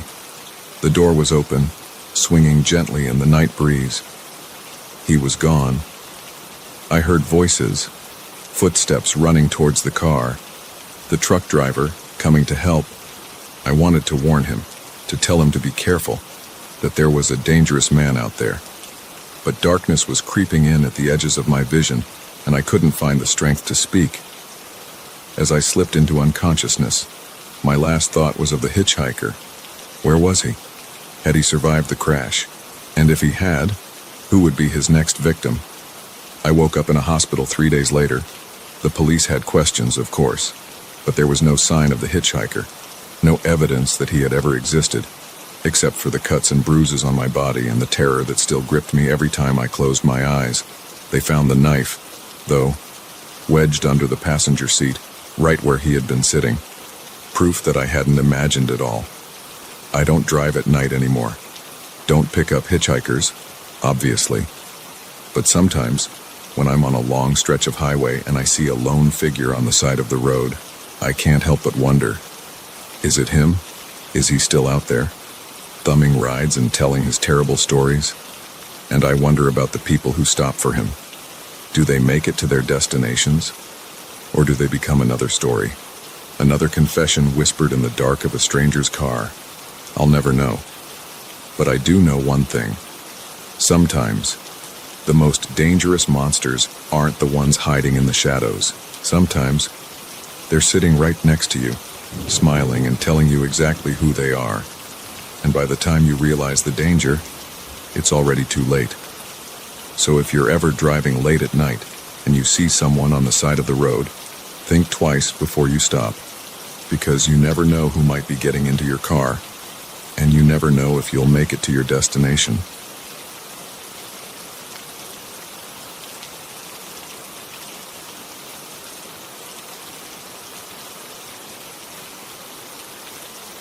I never thought I'd be afraid of my own shadow, but that's what happens when you realize your every move is being watched. What started as a budget-friendly getaway turned into a nightmare of surveillance and paranoia, all thanks to a host who couldn't seem to let go. It was supposed to be a simple weekend trip. My girlfriend, Claire, and I had been planning it for weeks. A chance to escape the city, breathe some fresh air, and reconnect away from the pressures of work and daily life. When we found the Airbnb listing for a charming suburban house at a price that seemed too good to be true, we jumped on it without a second thought. The drive out was pleasant enough. We left the towering skyscrapers behind, watching as the landscape gradually shifted to neatly manicured lawns and cookie-cutter houses. The neighborhood where our Airbnb was located looked like something out of a 1950s sitcom. All identical houses with white picket fences and perfectly trimmed hedges. We pulled up to the address, a quaint two-story house with blue shutters and a red door. As we were getting our bags out of the car, the front door opened, and our host stepped out. Roger was a man in his early 50s, with thinning hair and a smile that seemed a bit too wide. He greeted us enthusiastically, helping with our bags and ushering us inside. "Welcome, welcome," he said, his voice dripping with an almost manic cheerfulness. "I'm so excited to have you here. It's been too long since I've had guests." The inside of the house was immaculate, almost unnaturally so.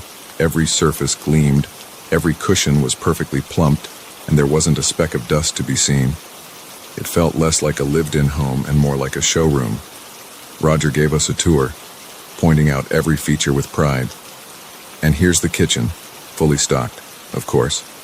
Feel free to use anything you like. Oh, and the backyard. You must see the backyard." As we followed him from room to room, I couldn't shake the feeling that something was off. Maybe it was the way his eyes seemed to linger a bit too long on Claire, or how he kept finding excuses to touch things we had brought, straightening a jacket here, adjusting a bag there. Finally, after what felt like hours, Roger headed for the door. "Well, I'll leave you two to get settled. I'm right next door if you need anything at all." As the door closed behind him, Claire and I exchanged looks. "Is it just me?" she said, "or was that a little intense?" I nodded, relieved I wasn't the only one who felt it. "Yeah, he's certainly enthusiastic about hosting."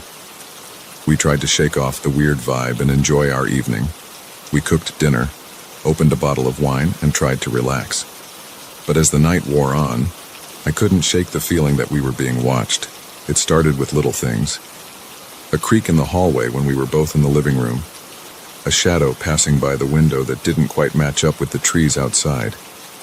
At one point, I could have sworn I heard breathing on the other side of the bedroom door.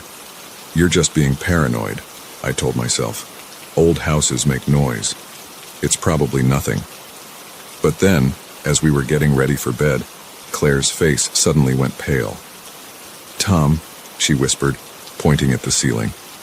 "Is that a camera?" I looked up, and my blood ran cold. There, in the corner of the bedroom, was a tiny black dome, a security camera, partially hidden by a plant. "What the hell?" I muttered, grabbing a chair to get a closer look. As I examined it, I realized with growing horror that it was real, and it was on. We tore through the house, our earlier unease exploding into full-blown panic. We found cameras in every room, some hidden behind pictures, others disguised as smoke detectors. Our private weekend getaway had turned into a sick surveillance experiment. "We need to leave," Claire said, her voice shaking. "Now," I agreed, but as we started to pack our things, we heard a key in the lock. The door swung open, and there stood Roger, that too-wide smile still plastered on his face. "Is everything all right?" he asked, his eyes darting between us and our half-packed bags. "I thought I heard some commotion." "We're leaving," I said firmly, trying to keep my voice steady. "We found the cameras. This is completely unacceptable." Roger's smile didn't falter, but something changed in his eyes. A coldness crept in, replacing the manic cheerfulness from earlier. "Cameras," he said, feigning innocence. "Oh, those old things. They're not even connected. Just left over from the previous owners. Nothing to worry about." "They're on," Claire snapped. "We saw the lights.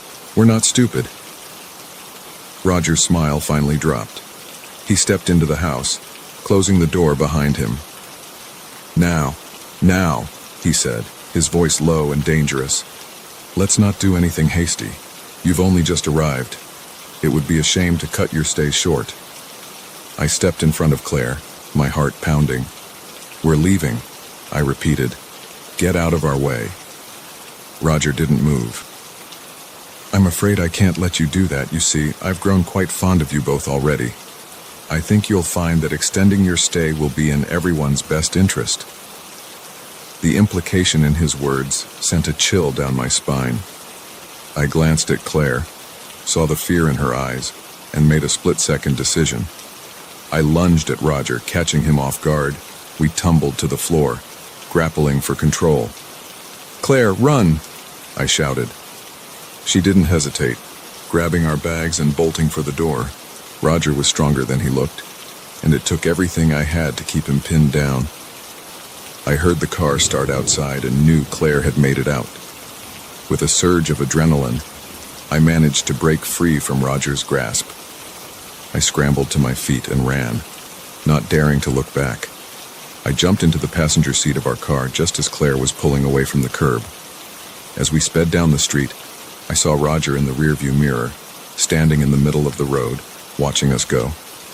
Even from a distance, I could see that terrifying smile was back on his face. We drove for hours, not stopping until we were several towns over. We found a motel, paid cash, and holed up for the night, jumping at every sound. The next day, we reported everything to the police and to Airbnb. But when the authorities went to investigate, they found the house empty. No cameras, no Roger, no evidence of anything amiss. It was as if our entire nightmarish experience had been a shared hallucination. We tried to move on, to forget about that weekend, but sometimes, late at night, I still wake up in a cold sweat, convinced I can hear breathing on the other side of the door. I check my phone obsessively for hidden apps, scan my apartment for tiny lenses, and every time I pass a house with blue shutters and a red door, I can't help but wonder, is Roger in there, waiting for his next unsuspecting guests? Are there other houses out there, filled with hidden cameras and hosts with too wide smiles? I'll never use Airbnb again. Hotels might be more expensive, but at least there, anonymity is part of the deal.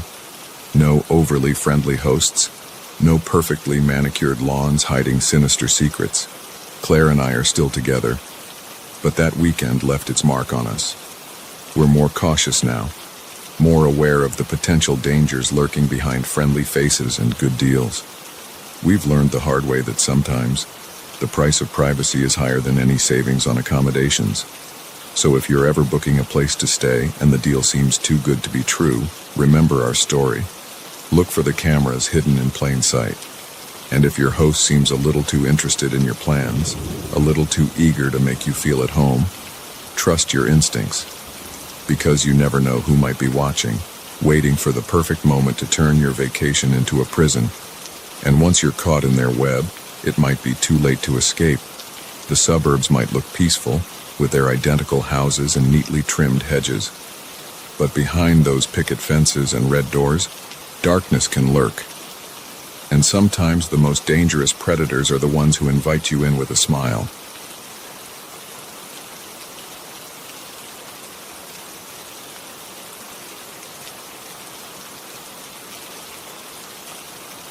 I always thought I knew my neighborhood like the back of my hand.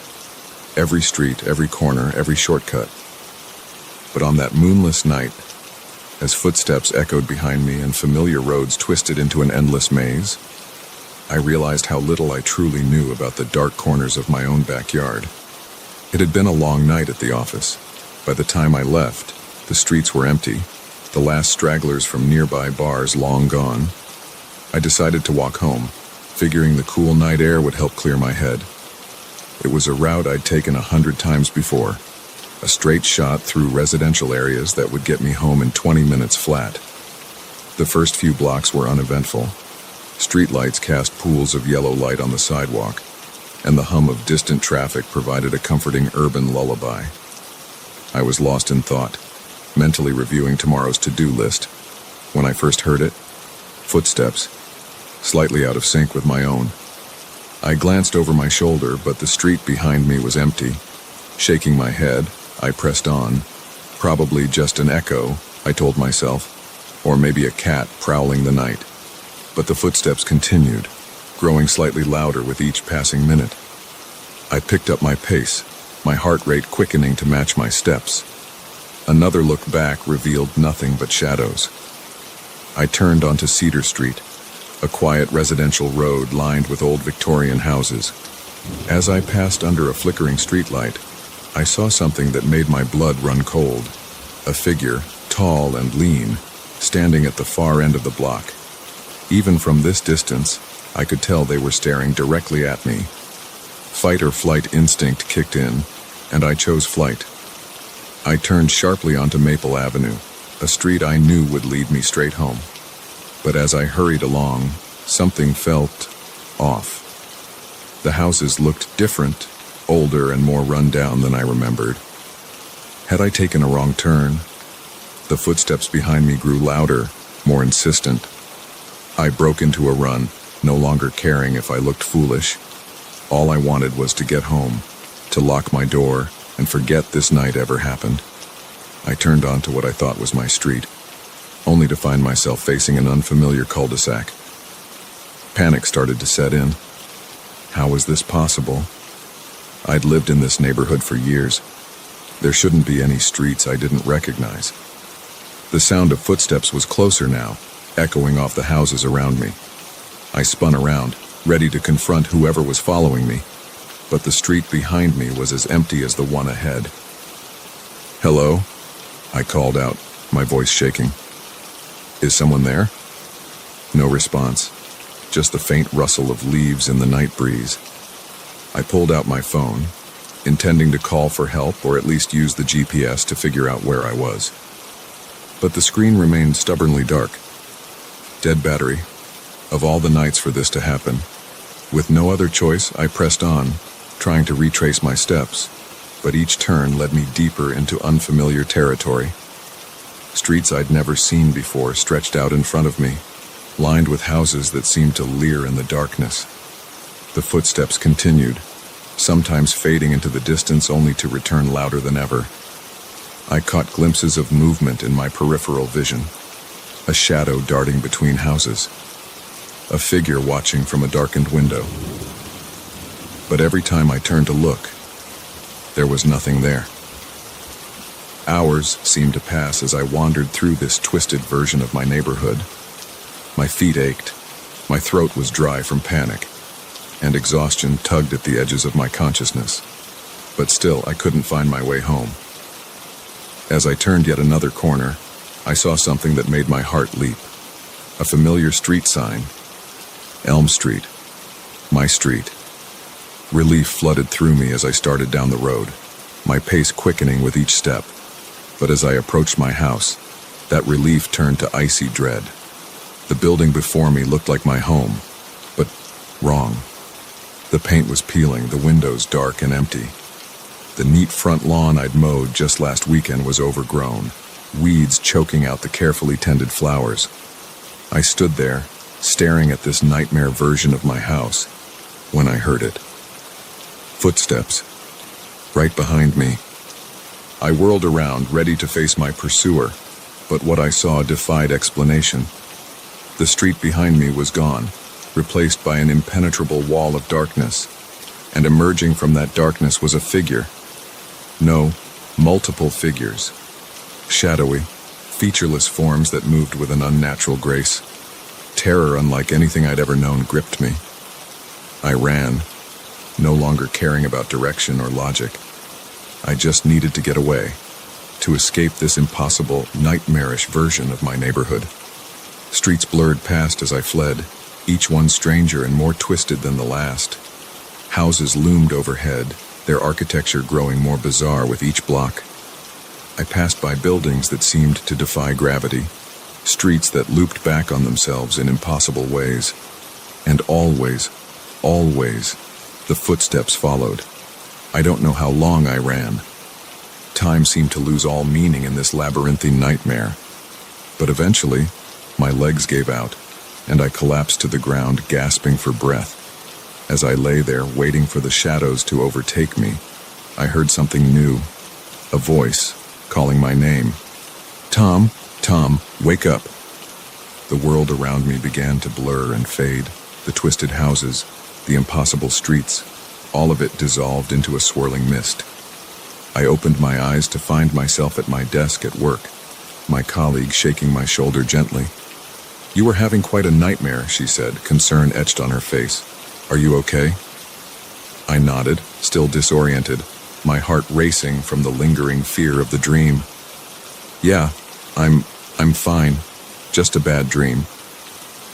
As I gathered my things to head home, relief washed over me. It had all been a dream, a terrifying, vivid dream, but a dream nonetheless.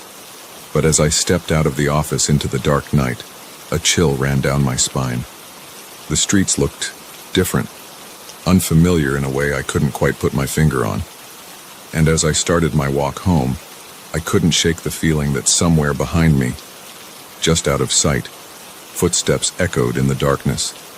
I quickened my pace, suddenly very eager to get home and lock my door. But with each turn, the streets seemed to shift and change. What should have been familiar landmarks were distorted, as if seen through a funhouse mirror. Panic started to creep in as I realized I didn't recognize where I was. This couldn't be happening. It was just a dream, wasn't it? But the sound of footsteps growing closer told me otherwise. This was real. Somehow, impossibly, terrifyingly real. I started to run, no longer caring about looking foolish or attracting attention. All I wanted was to get home, to escape this nightmare that had somehow bled into reality. But with each turn, each desperate sprint down unfamiliar streets, I knew the truth. I was lost, trapped in a maze of my own neighborhood, with something dark and unknowable in pursuit. And as the footsteps grew ever closer, I realized that sometimes the most terrifying monsters aren't the ones that hide under our beds or in our closets. Sometimes they're the ones that transform the familiar into the unrecognizable, that turn our safe havens into labyrinths of fear. I'm still running, still trying to find my way home. And I know that somewhere out there, in the twisted streets of this nightmare version of my neighborhood, those footsteps are still following, waiting for the moment I slow down, for the instant I let my guard drop. So I keep moving, keep searching for a way out of this maze. Because I know that if I stop, if I let those footsteps catch up to me, I may never find my way home again. And in the back of my mind, a terrifying thought lingers. What if I'm not the only one trapped here? What if there are others, lost in their own familiar yet foreign neighborhoods, running from footsteps that never tire, never slow? So if you ever find yourself on a dark street that should be familiar but isn't, if you hear footsteps echoing behind you in the night, remember my story. And run, run, and pray you find your way home before the darkness swallows you whole.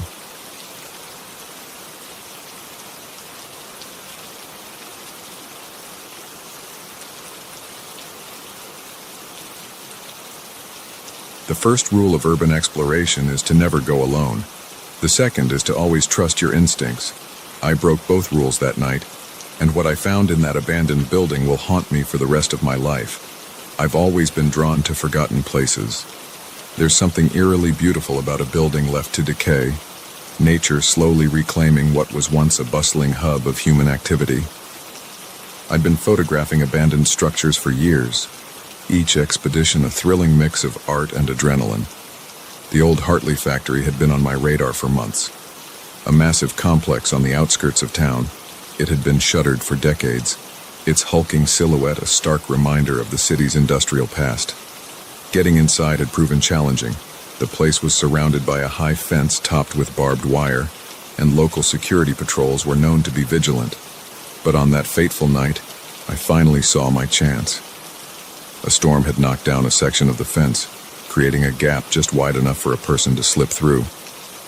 I knew I should wait, should call my usual exploration partner, should at least tell someone where I was going. But the opportunity was too perfect to pass up. Armed with my camera, a flashlight, and a backpack full of supplies, I made my way to the factory under the cover of darkness. The gap in the fence was still there, an inviting portal to urban decay. I slipped through, my heart racing with a mix of excitement and trepidation. The factory loomed before me, a behemoth of rusted metal and broken windows. Moonlight filtered through the gaps, casting long shadows across the overgrown courtyard. I took a moment to capture a few exterior shots before making my way to a side entrance. The door creaked open with surprising ease, as if welcoming me into its long-forgotten halls. The smell hit me first, a musty combination of damp concrete, rusted metal, and something else I couldn't quite place. I flicked on my flashlight, the beam cutting through the darkness to reveal a vast, open space filled with silent machinery. I moved slowly, carefully, my camera at the ready. Every step echoed in the cavernous room, the sound bouncing off walls adorned with peeling paint and graffiti. I lost myself in the photography, capturing the interplay of light and shadow, the textures of decay, the stories told in abandoned objects. I don't know how long I'd been exploring when I first heard it, a soft sound, barely audible over my own movements. I paused, holding my breath, straining to listen. There it was again, a faint shuffling like something being dragged across concrete. My first thought was that it must be an animal, a raccoon maybe, or a stray cat that had found its way inside. But as I stood there, the sound grew louder, more deliberate, more... This was no animal. I switched off my flashlight, plunging myself into darkness. My eyes struggled to adjust as I pressed myself against a wall, trying to pinpoint the source of the noise. It was coming from deeper within the factory, from a hallway I hadn't yet explored. Every instinct told me to leave, to get out while I still could. But curiosity, that damned human trait, got the better of me. I had to know what was making that sound. Moving as quietly as I could, I crept towards the hallway. The shuffling had stopped, replaced by an eerie silence that seemed to press in on me from all sides. I reached the entrance to the corridor and peered around the corner. My blood ran cold. There, at the far end of the hallway, was a figure, humanoid in shape, but wrong somehow. Its proportions were off, limbs too long and bent at unnatural angles. It was facing away from me, its head cocked as if listening. I must have made a sound, a gasp, a stumble, I'm not sure. But suddenly it turned. In the dim light filtering through a broken window, I caught a glimpse of its face, or rather where a face should have been. Instead, there was only a smooth, featureless expanse of skin. For a moment that seemed to stretch into eternity, we stared at each other. Then, with a sound that was part shriek and part static, it began to move towards me. I ran like I've never run before, my feet pounding against the concrete floor, my breath coming in ragged gasps. I could hear it behind me, that awful shuffling gait growing faster, closer. I burst out of the side entrance, into the moonlit courtyard. The gap in the fence seemed miles away. I sprinted towards it, my lungs burning, my legs screaming for rest. Just as I reached the fence, I felt something brush against my back. I didn't look back, didn't hesitate.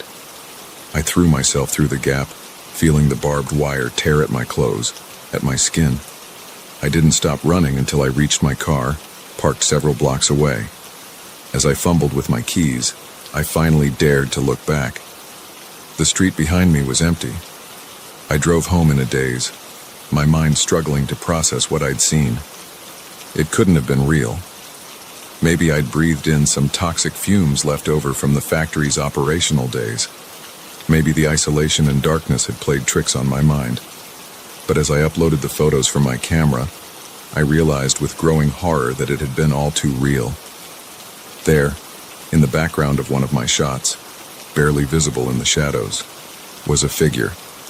Long limbs, unnatural posture, and that smooth, featureless face.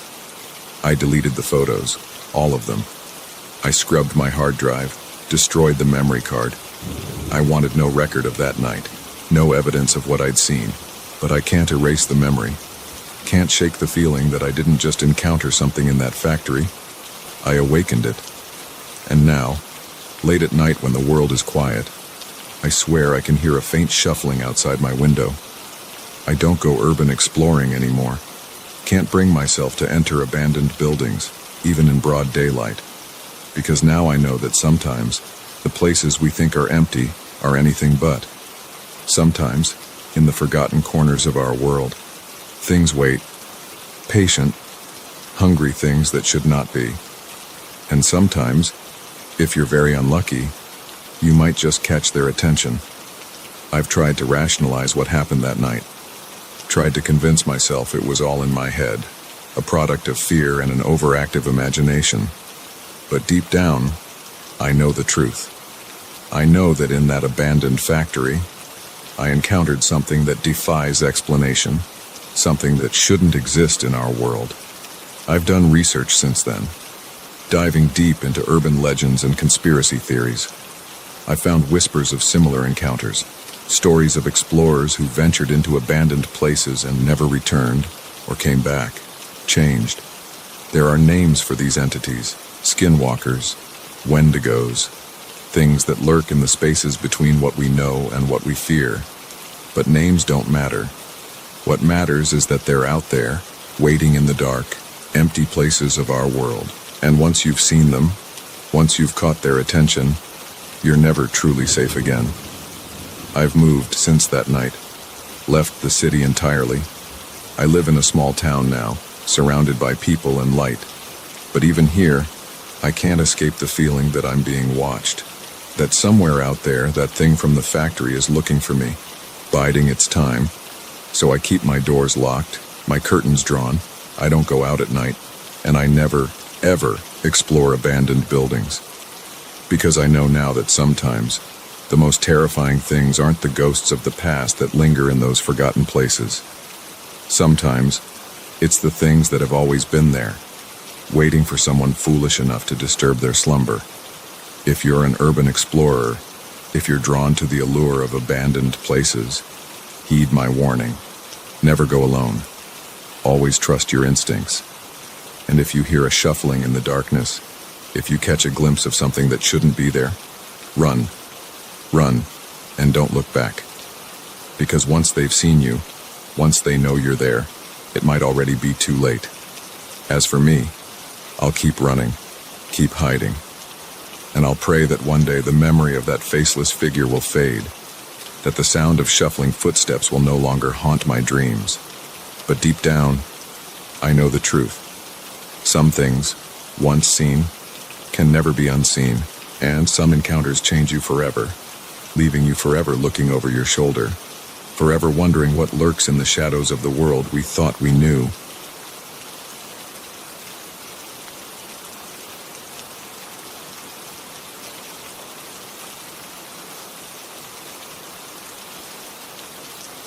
The kindness of strangers can be a double-edged sword.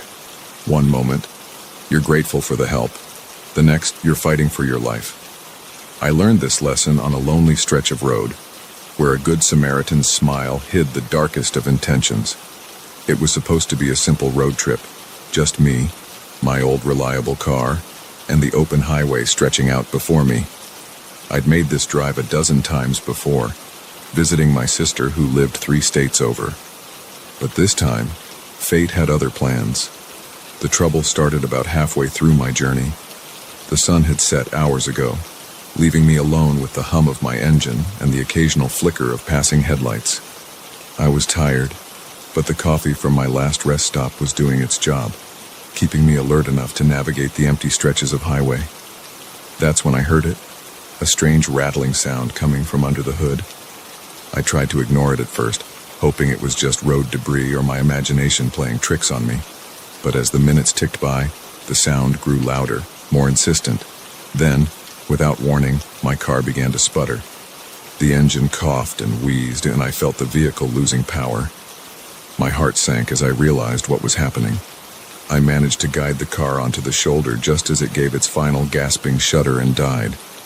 I sat there for a moment, my hand still gripping the steering wheel, trying to process the situation.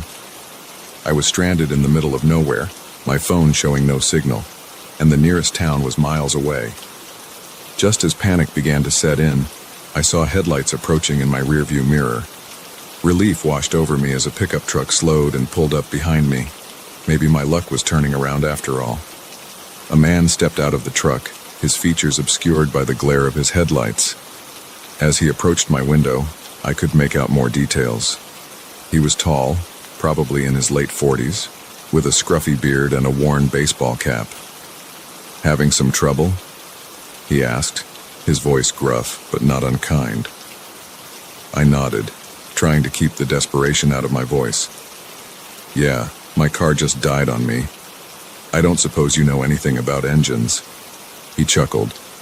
"As a matter of fact, I do. Pop the hood, and let's take a look." I did as he asked, grateful for the help. As he leaned over the engine, I couldn't shake a nagging feeling in the pit of my stomach. Something felt off, but I couldn't put my finger on what. "Looks like your alternator's shot," he said after a few minutes. "I can try to jump-start it, but you won't get far. There's a town about 20 miles up the road with a mechanic. I can give you a tow if you'd like." I hesitated. The offer was tempting, but the idea of getting into a stranger's truck in the middle of the night made me uneasy. As if sensing my reluctance, he gave me a reassuring smile. "Don't worry, I'm not some axe murderer," he joked. "Just a guy trying to help out. Name's Mike, by the way." Against my better judgment, I agreed. Mike seemed friendly enough, and I didn't have many other options. As he hitched my car to his truck, I gathered my purse and phone, sending up a silent prayer that I was making the right decision. The first few miles were uneventful. Mike kept up a steady stream of small talk, asking about my trip and commenting on the weather. But as we drove deeper into the night, I noticed something that made my blood run cold. We had passed a sign for the town he'd mentioned, but instead of turning off, Mike kept driving straight ahead. I think we missed the turn," I said, trying to keep my voice calm. Mike's grip on the steering wheel tightened. "Oh, did we? Must have been distracted. No worries, I know a shortcut." But we didn't turn around. We just kept driving, the miles stretching out before us, taking us further and further from civilization. The unease I'd felt earlier bloomed into full-blown fear. "Where are we going?" I demanded, no longer able to hide the tremor in my voice. Mike's friendly demeanor vanished in an instant. His face hardened, and when he looked at me, his eyes were cold and empty. "Somewhere quiet," he said, his voice low and menacing. "Somewhere no one will hear you scream." Terror gripped me. This couldn't be happening. This was the stuff of nightmares and true crime podcasts, not something that happened to real people like me. I reached for the door handle, ready to jump out of the moving vehicle if I had to. But Mike was faster. He grabbed my arm, his grip like iron. "I wouldn't do that if I were you," he growled. "We're going awful fast. Might hurt yourself. My mind raced, searching for a way out of this nightmare. I thought about my phone, but even if I could reach it, there was still no signal. I was trapped, hurtling through the darkness with a man whose intentions were becoming clearer by the second. As we rounded a curve, I saw something that made my heart leap. Headlights in the distance and coming towards us. It wasn't much, but it was a chance. Without thinking, I lunged across Mike, grabbing the steering wheel and jerking it hard to the right. The truck swerved violently. Mike cursed, trying to regain control, but it was too late. We careened off the road, the world outside the windshield becoming a dizzying blur of trees and sky. The impact was deafening. Metal crunched, glass shattered, and for a moment, everything went black. When I came to chow, the truck was on its side, smoke billowing from the crumpled hood. Mike was slumped over the steering wheel, unmoving. Pain radiated through my body, but adrenaline pushed it aside. I had to get out, had to get away. I fumbled with my seatbelt, my fingers clumsy and uncooperative. Finally, it released, and I half fell, half crawled out of the shattered passenger window. The cold night air hit me like a slap to the face, clearing some of the fog from my mind. I could hear voices in the distance, the other driver, coming to investigate the crash. But I couldn't wait for them. I didn't know if Mike was still alive, still a threat. I stumbled into the woods, branches whipping at my face, roots threatening to trip me with every step. I didn't know where I was going, only that I had to put as much distance between myself and that truck as possible. I don't know how long I ran. Time lost all meaning in the dark forest. But eventually, my legs gave out, and I collapsed to the ground, gasping for breath. As I lay there, leaves crunching beneath me, the full weight of what had just happened crashed over me. I began to sob, the sound echoing in the empty woods. I was lost, injured, and alone, but I was alive. I had escaped. As the sky began to lighten with the first hints of dawn, I heard something that made me want to cry with relief. Sirens, search parties, looking for survivors of the crash. I stumbled towards the sound, waving my arms and shouting hoarsely. When the rescue workers found me, I was a mess, covered in cuts and bruises, my clothes torn and dirty. But I was alive. Mike, they told me later, hadn't been so lucky. He'd died on impact. In the days that followed, as I gave statements to the police and tried to process my trauma, I learned the full extent of Mike's crimes. He'd been responsible for a string of disappearances along that highway, all women traveling alone. I had been intended to be his next victim. Now, years later, I still can't drive long distances alone.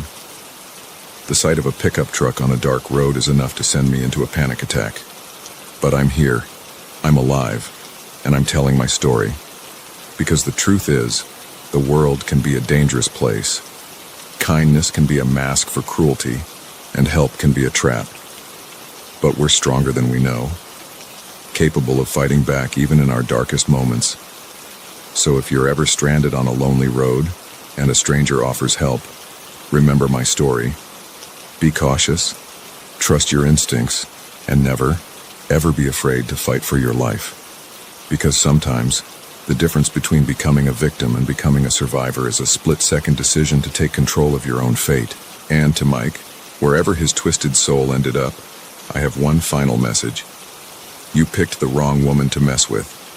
I survived, I'm thriving, and your legacy will be nothing more than a cautionary tale, a reminder that evil doesn't always win. Sometimes, the prey becomes the predator, and the hunter becomes the hunted.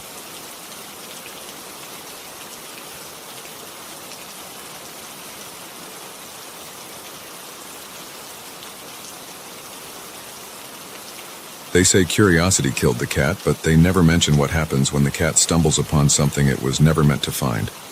Deep in the heart of an unexplored cave system, I discovered a truth that shook me to my core and left me questioning everything I thought I knew about our world. I've always been an avid caver, drawn to the thrill of exploring the unknown depths beneath our feet. There's something magical about venturing into places where few humans have ever set foot, illuminating ancient rock formations that have existed in darkness for millions of years. It's a hobby that's taken me to some of the most remote corners of the world, but nothing could have prepared me for what I found in the Hollow Creek Caves. The Hollow Creek system had been on my radar for years. Located in a remote part of the Appalachian Mountains, it was rumored to be vast and largely unexplored. Local legends spoke of strange noises echoing from its depths, of spelunkers who entered and never returned. Most serious cavers dismissed these stories as campfire tales, but they only fueled my curiosity. After months of planning and obtaining the necessary permits, I set out on what I thought would be a routine solo exploration. The cave entrance was hidden behind a thick curtain of vegetation, barely visible unless you knew exactly where to look. As I switched on my headlamp and ducked into the narrow opening, I felt the familiar rush of excitement that always accompanied a new adventure. The first few hours were uneventful. I carefully mapped my progress, marveling at the intricate formations of stalactites and stalagmites that adorned the cavern walls. The air was cool and damp, filled with the steady drip of water that had shaped these caves over millennia. It was when I reached a large chamber about a mile into the system that things began to feel off. The chamber was massive, its ceiling lost in darkness above me. But what caught my attention were the walls. They were smooth, almost polished, in a way that seemed decidedly unnatural. And there, carved into the rock face, were symbols I'd never seen before. They weren't petroglyphs or any known ancient script. These were complex geometric patterns that seemed to shimmer slightly in the beam of my headlamp. I approached the wall, running my hand over the strange markings. They were cool to the touch, but I could have sworn I felt a slight vibration, as if the rock itself was humming with some hidden energy.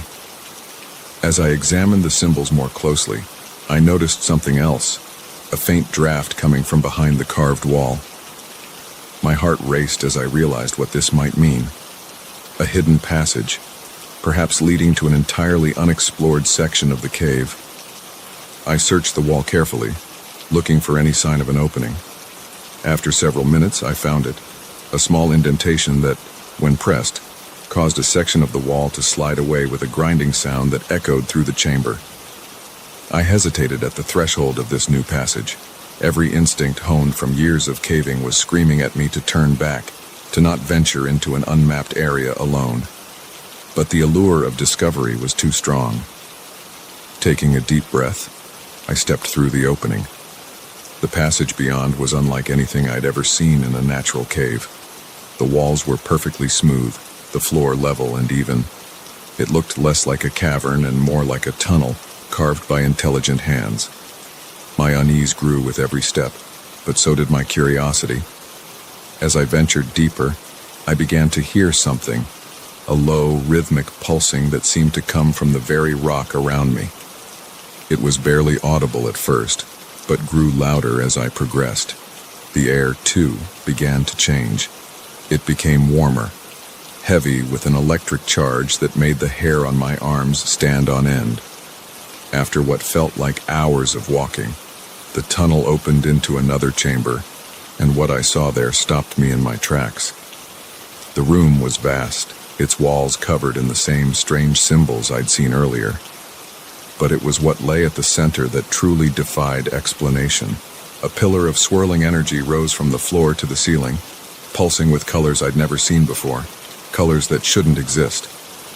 Around it were arranged what looked like control panels, covered in more of those bizarre symbols. And there, hunched over one of the panels, was a figure. It wasn't human. It wasn't anything I'd ever seen before.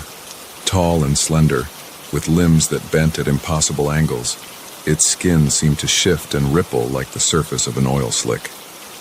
As I stood there, frozen in shock and disbelief, it turned.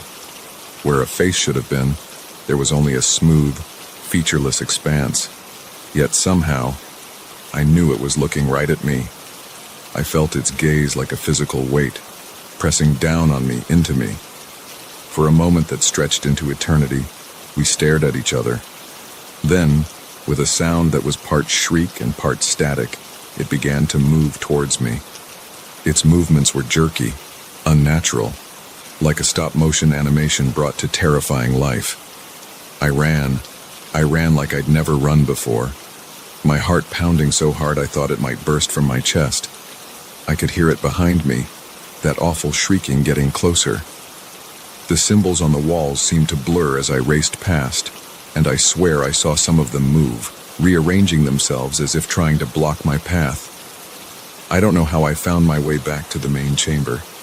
Everything was a blur of panic and adrenaline, but suddenly, I was there, scrambling through the hidden door, not daring to look back.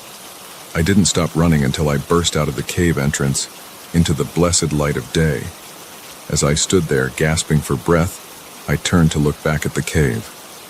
The entrance looked just as it had when I'd arrived, a simple opening in the rock face, giving no hint of the impossibilities that lay within. For a wild moment, I wondered if I'd imagined it all. But the terror coursing through my veins was all too real. I've never gone back to Hollow Creek, never told anyone the full story of what I saw down there. Who would believe me? Some nights, I wake up in a cold sweat, the echo of that unearthly shriek ringing in my ears. I've pored over every book, every legend I can find, searching for some explanation for what I encountered.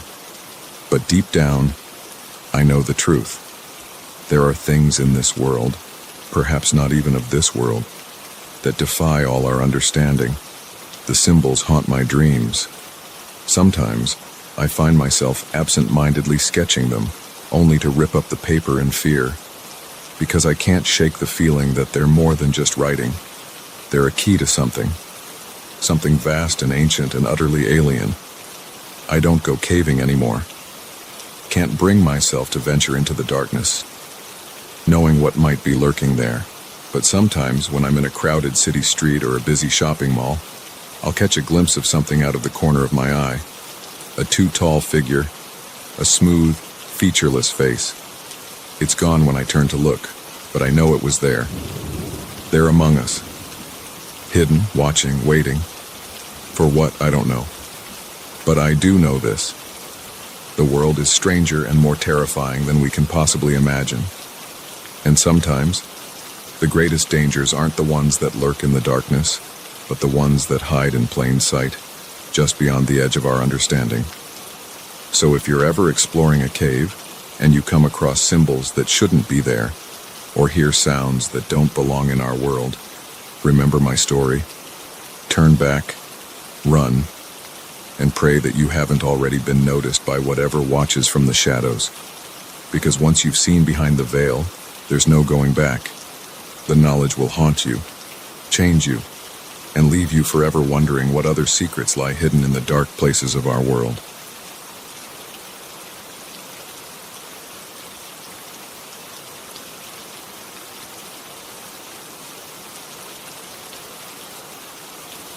The first night, I told myself it was just the house settling. By the third night, I knew something was terribly wrong. It wasn't until the fifth night that I realized the truth. I wasn't alone in that sprawling country home, and whatever was with me wasn't human. It started innocently enough. My best friend, Sarah, had asked me to house-sit for her while she and her husband took a much-needed vacation. Their home was a beautiful old farmhouse, nestled in the countryside about an hour outside the city. It was the kind of place I'd always dreamed of owning. Spacious rooms, a wraparound porch, and acres of land stretching out in every direction. "It'll be like a vacation for you too," Sarah had said with a laugh. "Just you, peace and quiet, and miles of nothing." If only she'd known how wrong she'd be. The first day was idyllic. I spent the morning exploring the house, admiring the antique furniture and the way the sunlight streamed through the large windows. In the afternoon, I took a long walk around the property, breathing in the fresh country air and reveling in the solitude. As night fell, I settled into the cozy living room with a book and a glass of wine. The silence was profound, broken only by the occasional creak of the old house and the soft ticking of the grandfather clock in the hall. It was close to midnight when I heard it, a soft thud from upstairs. like something heavy being set down. I froze, my book forgotten in my lap. Sarah had mentioned that their cat, Milo, was staying with a neighbor. The house should have been empty except for me. I listened intently, but the sound wasn't repeated. After a few minutes, I convinced myself it was just the house settling. Old buildings make all sorts of noises, right? I finished my wine and headed to bed, pushing the incident out of my mind. The second night passed uneventfully, lulling me into a false sense of security. But on the third night, things took a turn. I was in the kitchen, washing up after dinner, when I heard it. Footsteps, clear as day, coming from the floor above. They were slow, deliberate, moving from one end of the upstairs hallway to the other. My heart began to race. There was no mistaking it this time. Someone was in the house. I grabbed a knife from the counter and crept towards the stairs, my palms sweating as I gripped the handle. "Hello?" I called out, trying to keep my voice steady. "Is someone there?" Silence. The footsteps had stopped. I climbed the stairs slowly, every creak of the old wood sending a jolt of fear through me. When I reached the top, I flicked on the lights. The hallway was empty, all the doors closed just as I'd left them. I checked every room, looking under beds and in closets, but found nothing. No sign of an intruder, no open windows, nothing out of place. I told myself I must have imagined it, that the silence of the countryside was playing tricks on my city-attuned ears. But as I lay in bed that night, I couldn't shake the feeling that I wasn't alone. The fourth night, I decided to be proactive.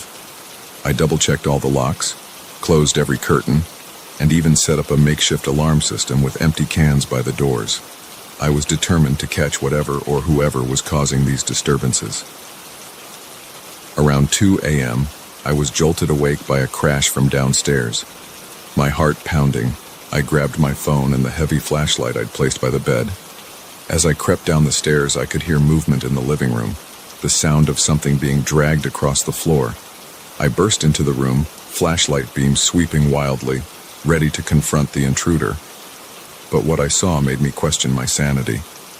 The heavy oak coffee table was in the center of the room, exactly where it had always been, but the rug beneath it was bunched up, as if the table had been moved and then returned to its original position.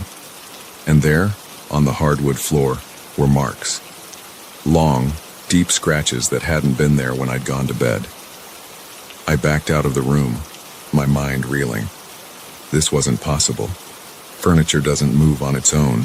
Floors don't scratch themselves. But I knew, with absolute certainty, that I hadn't done this. I spent the rest of the night huddled in my bed, lights on, jumping at every sound. When dawn finally broke, I seriously considered leaving. But the thought of trying to explain this to Sarah, of admitting that I'd been spooked by noises in the night like a child, kept me there. I was determined to see this through, to prove to myself that there was a logical explanation for everything that had happened. I wish I'd left when I had the chance. The fifth night started quietly, too quietly.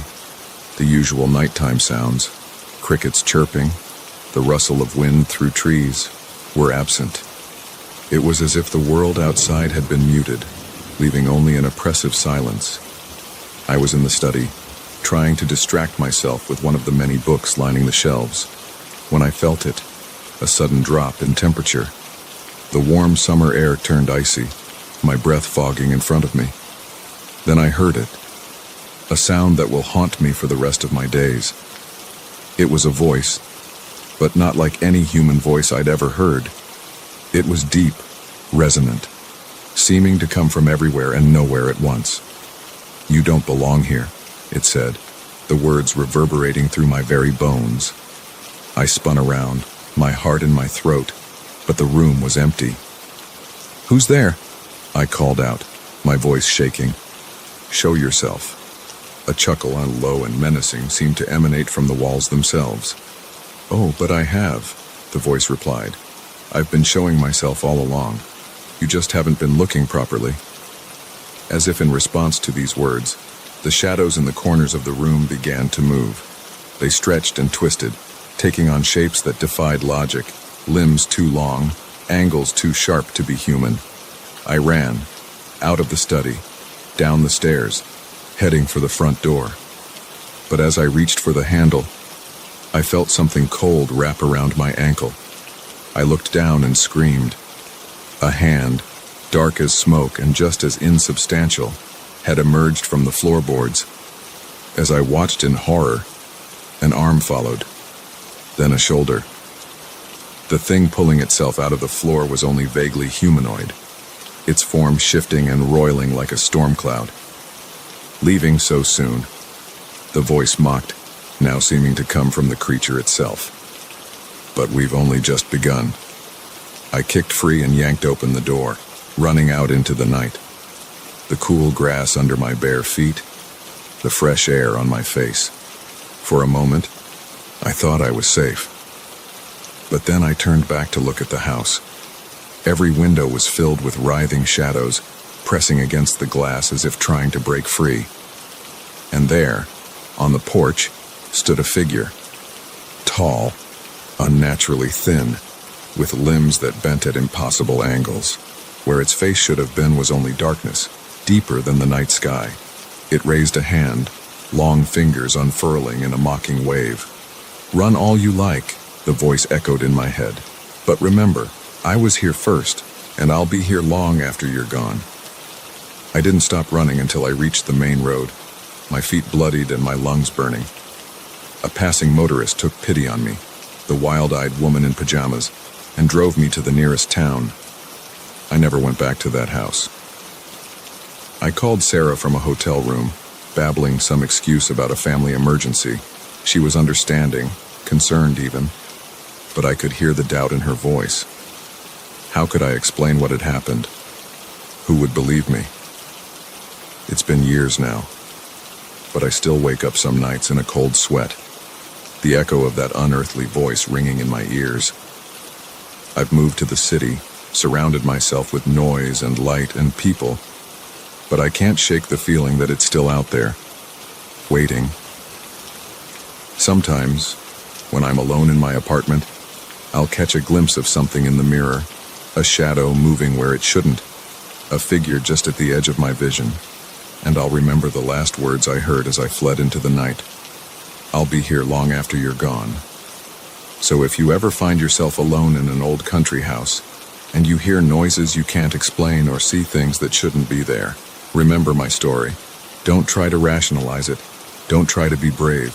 Just run, and don't look back, because some things are better left undisturbed, and some houses are never truly empty.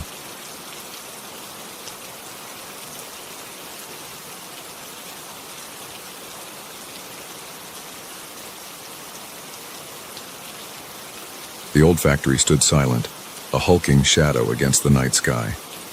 But as I stepped inside for my first shift as the night security guard, I realized that silent was the last word I'd use to describe this place.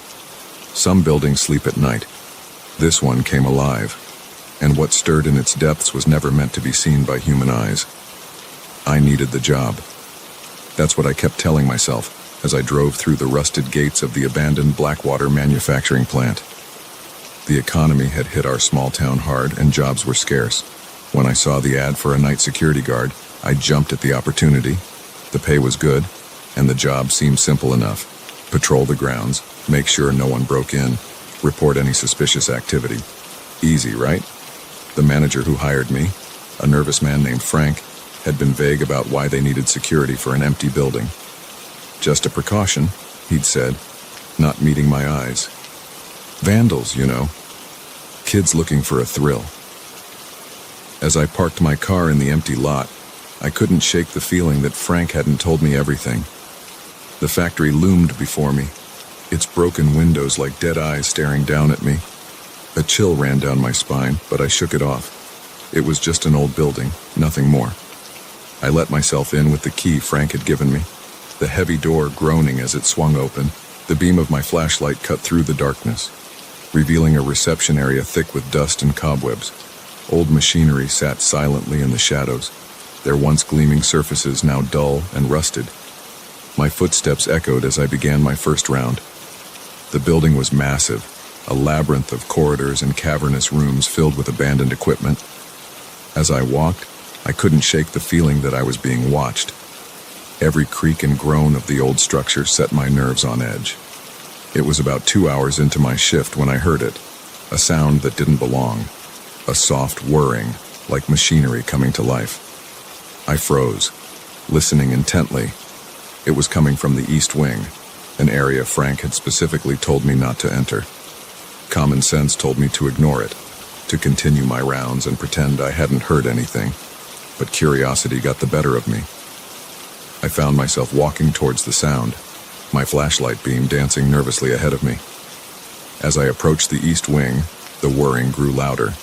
It was joined by other sounds, clanking, grinding, the hiss of steam. It sounded as if the entire factory had come to life. I pushed open the door to the main production floor and stopped dead in my tracks. The room was alive with motion. Conveyor belts moved, carrying nothing. Robot arms swung back and forth, assembling invisible products. And in the center of it all, a massive machine pulsed with an eerie blue light. This was impossible. The power had been cut to this building years ago. There was no way any of this should be working. As I stood there, trying to make sense of what I was seeing, I noticed something else. Shadows moving between the machines. They were human-shaped, but wrong somehow. Too tall, too thin, moving with a jerky, unnatural gait. One of the shadows turned towards me, and I saw its face, or rather the lack of one. Where features should have been, there was only smooth, featureless skin. I stumbled backward, my heart pounding in my chest. This couldn't be real. I had to be dreaming. But as the shadow figure began to move towards me, I knew this was no dream. This was a nightmare come to life. I turned and ran, not caring about the noise I was making. Behind me, I could hear more of those things joining the pursuit, their footsteps echoing off the walls. I burst out of the East Wing, slamming the door behind me. But the sounds didn't stop. If anything, they grew louder. The whirring and clanking spread, and I realized with horror that the entire factory was waking up. I ran through the corridors, my flashlight beam bouncing wildly.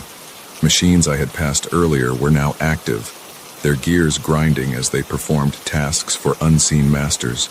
And everywhere, those shadow figures moved, always just at the edge of my vision.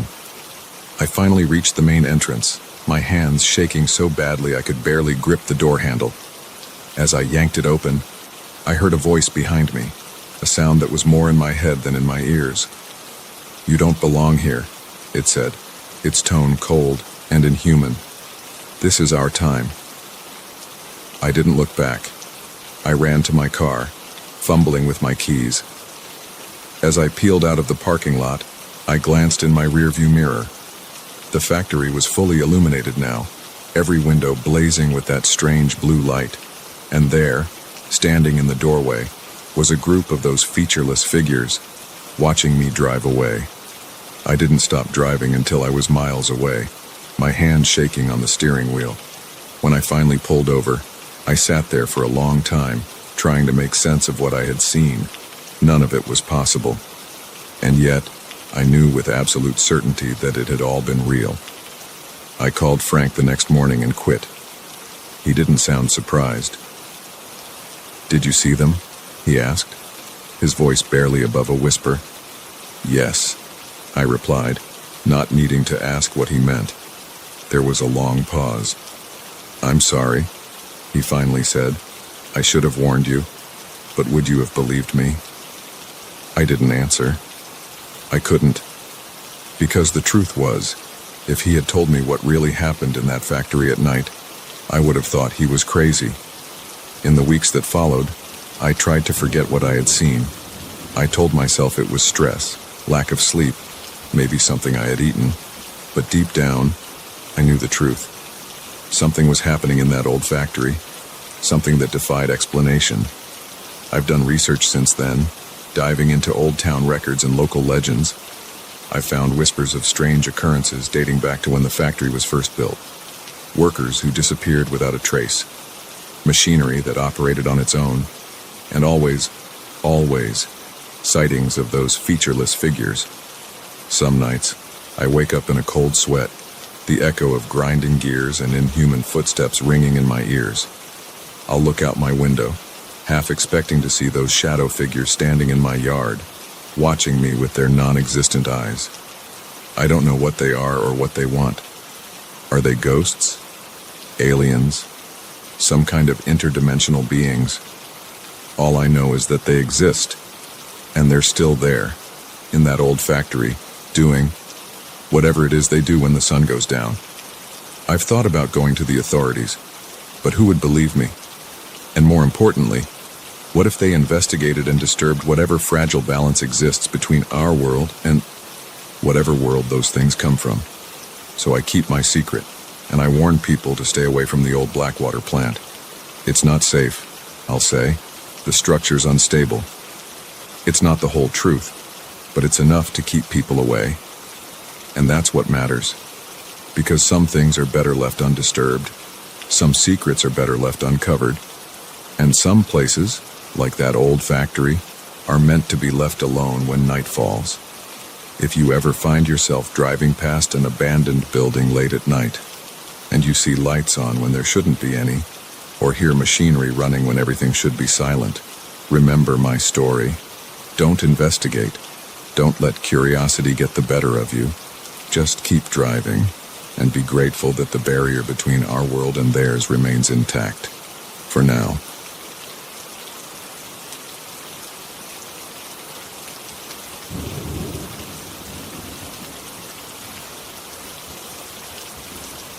A single flat tire on a deserted back road. That's all it took for our world to turn upside down, for the line between reality and nightmare to blur beyond recognition. We thought we were just unlucky travelers. We had no idea we were about to become pawns in a game as old as the hills themselves. My wife, Sarah, and I were on our way back from a weekend getaway. We'd spent 2 blissful days at a quaint bed and breakfast, reconnecting and escaping the stress of our daily lives. As we drove home, the sun dipping below the horizon, we were relaxed and happy, already planning our next trip. That's when we heard it, the telltale thump, thump, thump of a flat tire. I pulled over onto the narrow shoulder, the tall grass brushing against the side of our car. We were miles from the nearest town, on a winding back road we'd taken as a scenic route home. It's okay, I reassured Sarah as I got out to assess the damage. I'll have us back on the road in no time. But as I opened the trunk to get the spare, I realized with a sinking feeling that our luck had truly run out. The spare was flat too, the result of neglect and overconfidence. We were stranded. I pulled out my phone, hoping to call for help.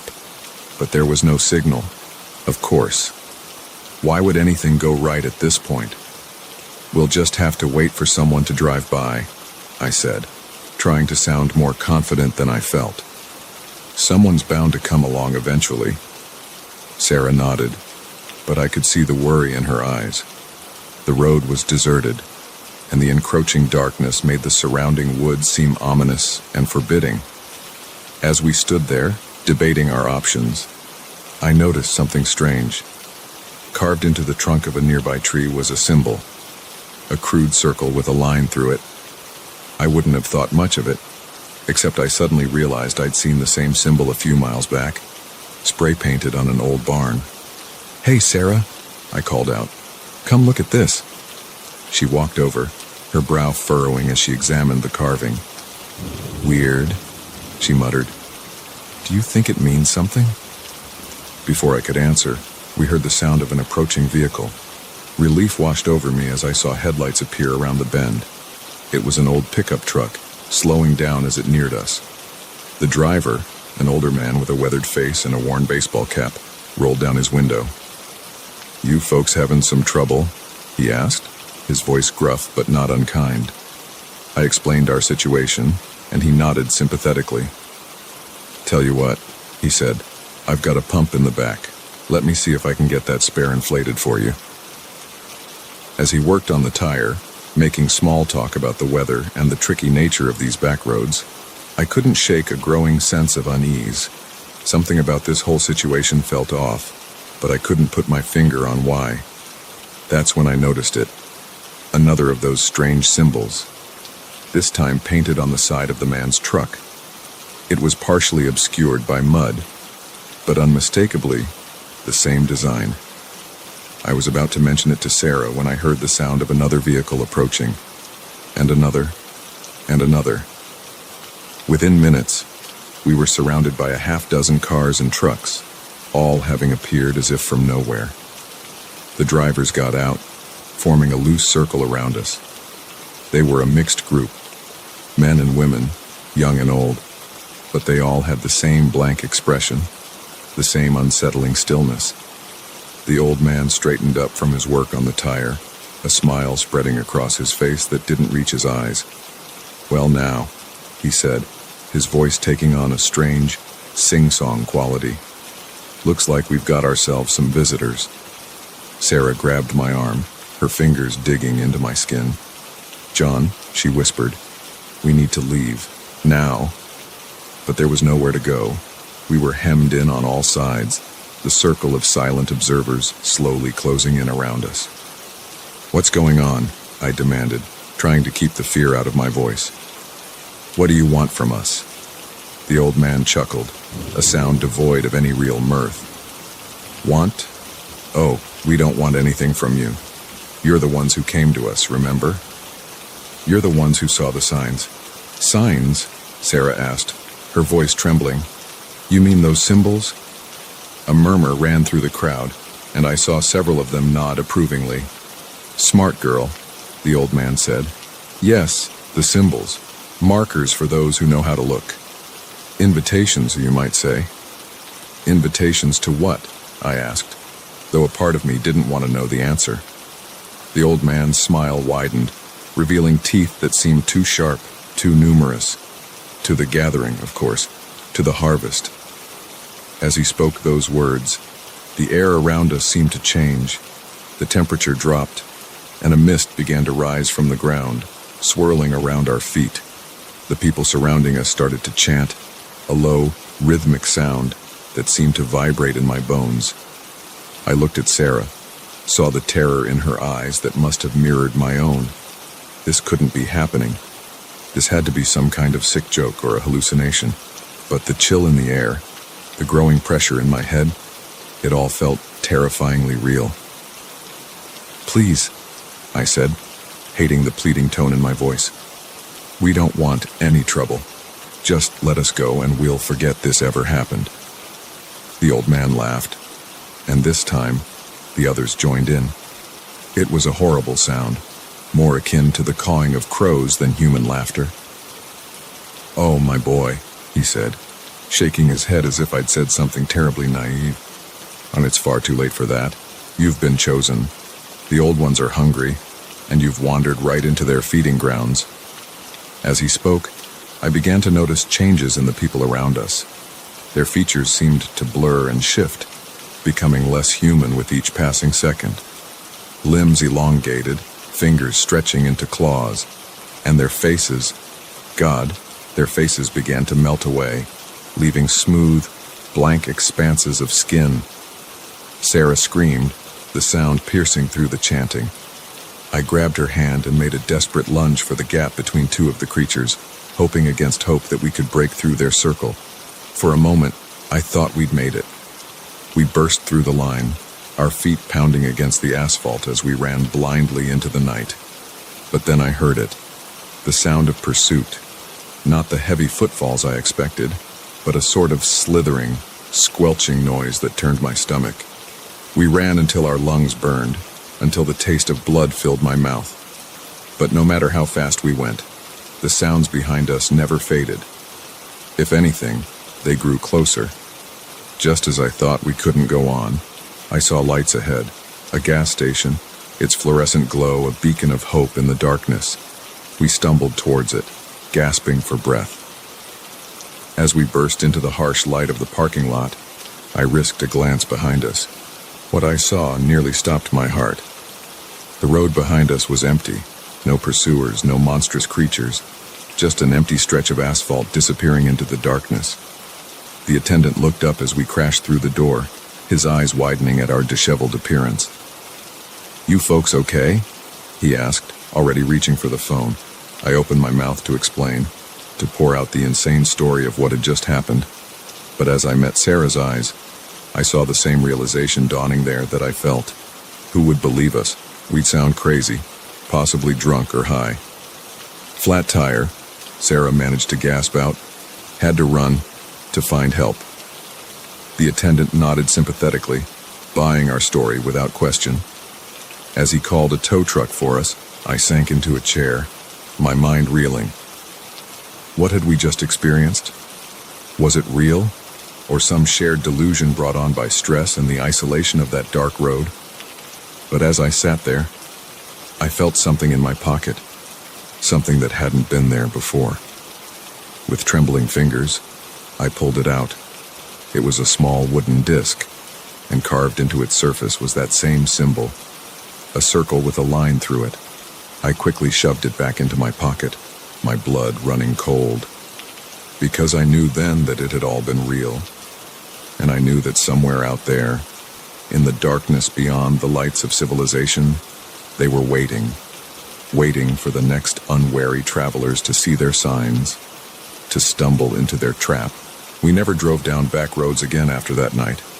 We stuck to well-lit highways, always making sure our spare tire was in good condition. But sometimes, on dark nights when the wind whispers through the trees, I find myself looking out the window, half expecting to see those blank faces staring back at me. And I wonder, how many others have seen those symbols? How many have been invited to the harvest?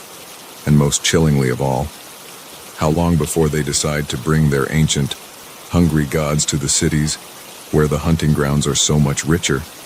So if you're ever driving down a lonely road at night and you see strange symbols carved into trees or painted on old barns, don't slow down. Don't stop to investigate. Just keep driving and pray that you haven't already been noticed. Because once you've been chosen, once you've been marked for the harvest, there's no escaping the hunger of the old ones.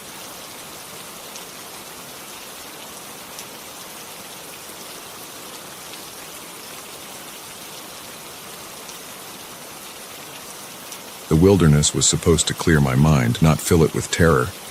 But as I stared at the circle of rocks surrounding my tent, rocks that hadn't been there when I fell asleep, I realized that some things in nature aren't meant to be understood, only feared. I'd always been the outdoorsy type, finding solace in the quiet of the forest and the challenge of rugged terrain. But after a messy breakup and losing my job in the same week, I needed more than just a weekend hike. I needed to lose myself in the wilderness, to strip away the complications of modern life and find myself again. The Appalachian Trail seemed like the perfect solution. Miles of pristine forest, challenging enough to occupy my body and mind, but well-traveled enough that I wouldn't be completely isolated. I packed light, just the essentials. A small tent, sleeping bag, some dried food, and basic survival gear. The plan was to hike for a week, maybe 2, however long it took to clear my head. The first few days were exactly what I needed. The physical exertion of climbing hills and navigating rough terrain left me pleasantly exhausted each night. The fresh air and stunning vistas worked like a balm on my troubled mind. I felt myself relaxing, the knot of anxiety in my chest slowly unraveling. It was on the 4th night that things began to change. I'd found a perfect little clearing to set up camp, far enough off the main trail to feel secluded, but not so far that I risked getting lost. As I sat by my small campfire, watching the flames dance and listening to the night sounds of the forest, I felt truly at peace for the first time in months. I must have dozed off there by the fire because the next thing I knew, I was waking up to complete darkness. The fire had burned down to embers, and the night had grown cold. But that wasn't what had woken me. There was a sound, just at the edge of hearing. A soft whispering that seemed to come from everywhere and nowhere at once. I sat up, instantly alert, my eyes straining to pierce the darkness.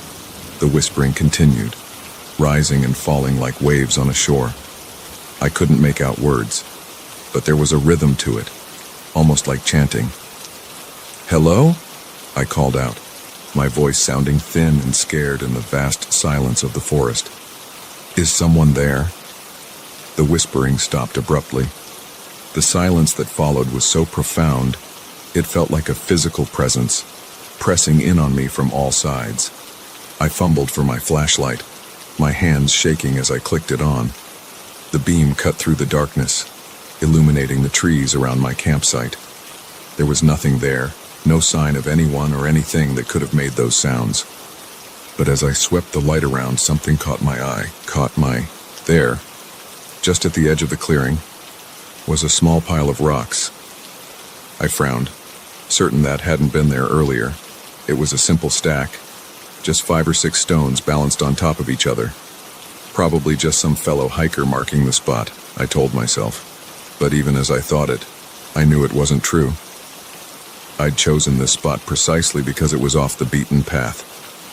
I climbed into my tent, zipping it up tight as if the thin fabric could protect me from whatever was out there. Sleep was long in coming, and when it did, it was filled with unsettling dreams of whispered voices and shadows moving just out of sight. I woke to birdsong, the cheerful sound a stark contrast to the eerie atmosphere of the night before. In the light of day, my fears seemed foolish. I'd probably imagined the whispering, my mind playing tricks in the unfamiliar silence of the deep forest, and the rock pile. Well, I must have just missed it when I set up camp. But as I crawled out of my tent, ready to laugh off my night terrors, I froze. The small pile of rocks I'd seen the night before was gone. In its place was a perfect circle of stones surrounding my entire campsite. My heart began to race. This was no trick of the mind, no half-remembered dream. Someone, or something, had been in my camp while I slept, meticulously arranging these rocks around me. I spun around, scanning the trees, half expecting to see someone watching me. But the forest was quiet, peaceful even, betraying no sign of the nocturnal activities that had taken place. With shaking hands, I began to pack up my camp. Whatever was going on here, I wanted no part of it. I'd hike back to the main trail and figure out my next move from there. As I was rolling up my tent, I heard it again. That soft, insistent whispering. It seemed to be coming from deeper in the forest, beckoning me. Against my better judgment, I found myself drawn towards the sound. I pushed through the underbrush, branches scratching at my face and arms. The whispering grew louder, more distinct, though I still couldn't make out any words. It led me to another clearing, smaller than the one I'd camped in. What I saw there stopped me in my tracks. The clearing was filled with stone circles, dozens of them, ranging from tiny rings the size of my palm to massive formations that must have taken multiple people to construct. And there, in the center of it all, was a symbol carved into the trunk of a massive oak tree, a crude circle with a line drawn through it. I approached the tree, my hand reaching out almost of its own accord to trace the carving. As my fingers touched the rough bark, the whispering suddenly stopped. The silence that followed was deafening. Then, from behind me, a twig snapped. I whirled around, my heart pounding so hard I thought it might burst from my chest. There at the edge of the clearing stood a figure. It was tall, impossibly tall, its limbs too long and bent at unnatural angles. Where its face should have been was only a smooth, blank expanse of skin. I ran. I ran like I'd never run before, crashing through the underbrush with no regard for direction or stealth. Branches whipped at my face, roots threatened to trip me, but I kept going. I could hear it behind me, moving with a speed that defied its awkward appearance. I don't know how long I ran. Time lost all meaning in that panicked flight, but eventually, I burst out onto the main trail, gasping for breath, my legs shaking with exertion. A group of hikers stared at me in alarm. "Are you okay?" one of them asked, taking in my wild appearance and terrified expression. I opened my mouth to explain, to warn them about what was in those woods. But as I turned to point back the way I'd come, I saw only peaceful forest. No sign of pursuit, no unnaturally tall figure, nothing. I got lost. I managed to stammer out. Took a wrong turn off the trail. They nodded sympathetically, offering me water and a granola bar. As my breathing slowed and my panic receded, I began to doubt myself. Had I imagined it all? Was it just fear and isolation playing tricks on my mind? But then, as the hikers were about to continue on their way, I saw one of them pause. He was looking at something on the ground just off the trail. My blood ran cold as I realized what it was. A small pile of rocks, stacked neatly one on top of the other. Wonder who left this here, the hiker mused. I didn't stay to chat. I hiked out that day, pushing myself to exhaustion to reach the nearest town. I never went back to finish my hike, never told anyone the full story of what I'd seen, but sometimes, on quiet nights when the wind whispers through the trees outside my window, I swear I can hear it again, that soft, insistent chanting. And I know that out there, deep in the woods where few people venture, something is waiting. Something that builds circles of stone and carves ancient symbols into trees. Something that watches and whispers and lures unsuspecting hikers off the beaten path. So if you're ever hiking in the wilderness and you come across a strange pile of rocks or hear whispers on the wind, remember my story. Don't investigate. Don't try to understand. Just turn around and head back to civilization as fast as you can. Because some things in nature aren't meant to be understood, only feared and avoided at all costs. And whatever you do, never, ever sleep in a place surrounded by stone circles. Because you never know what might be there when you wake up.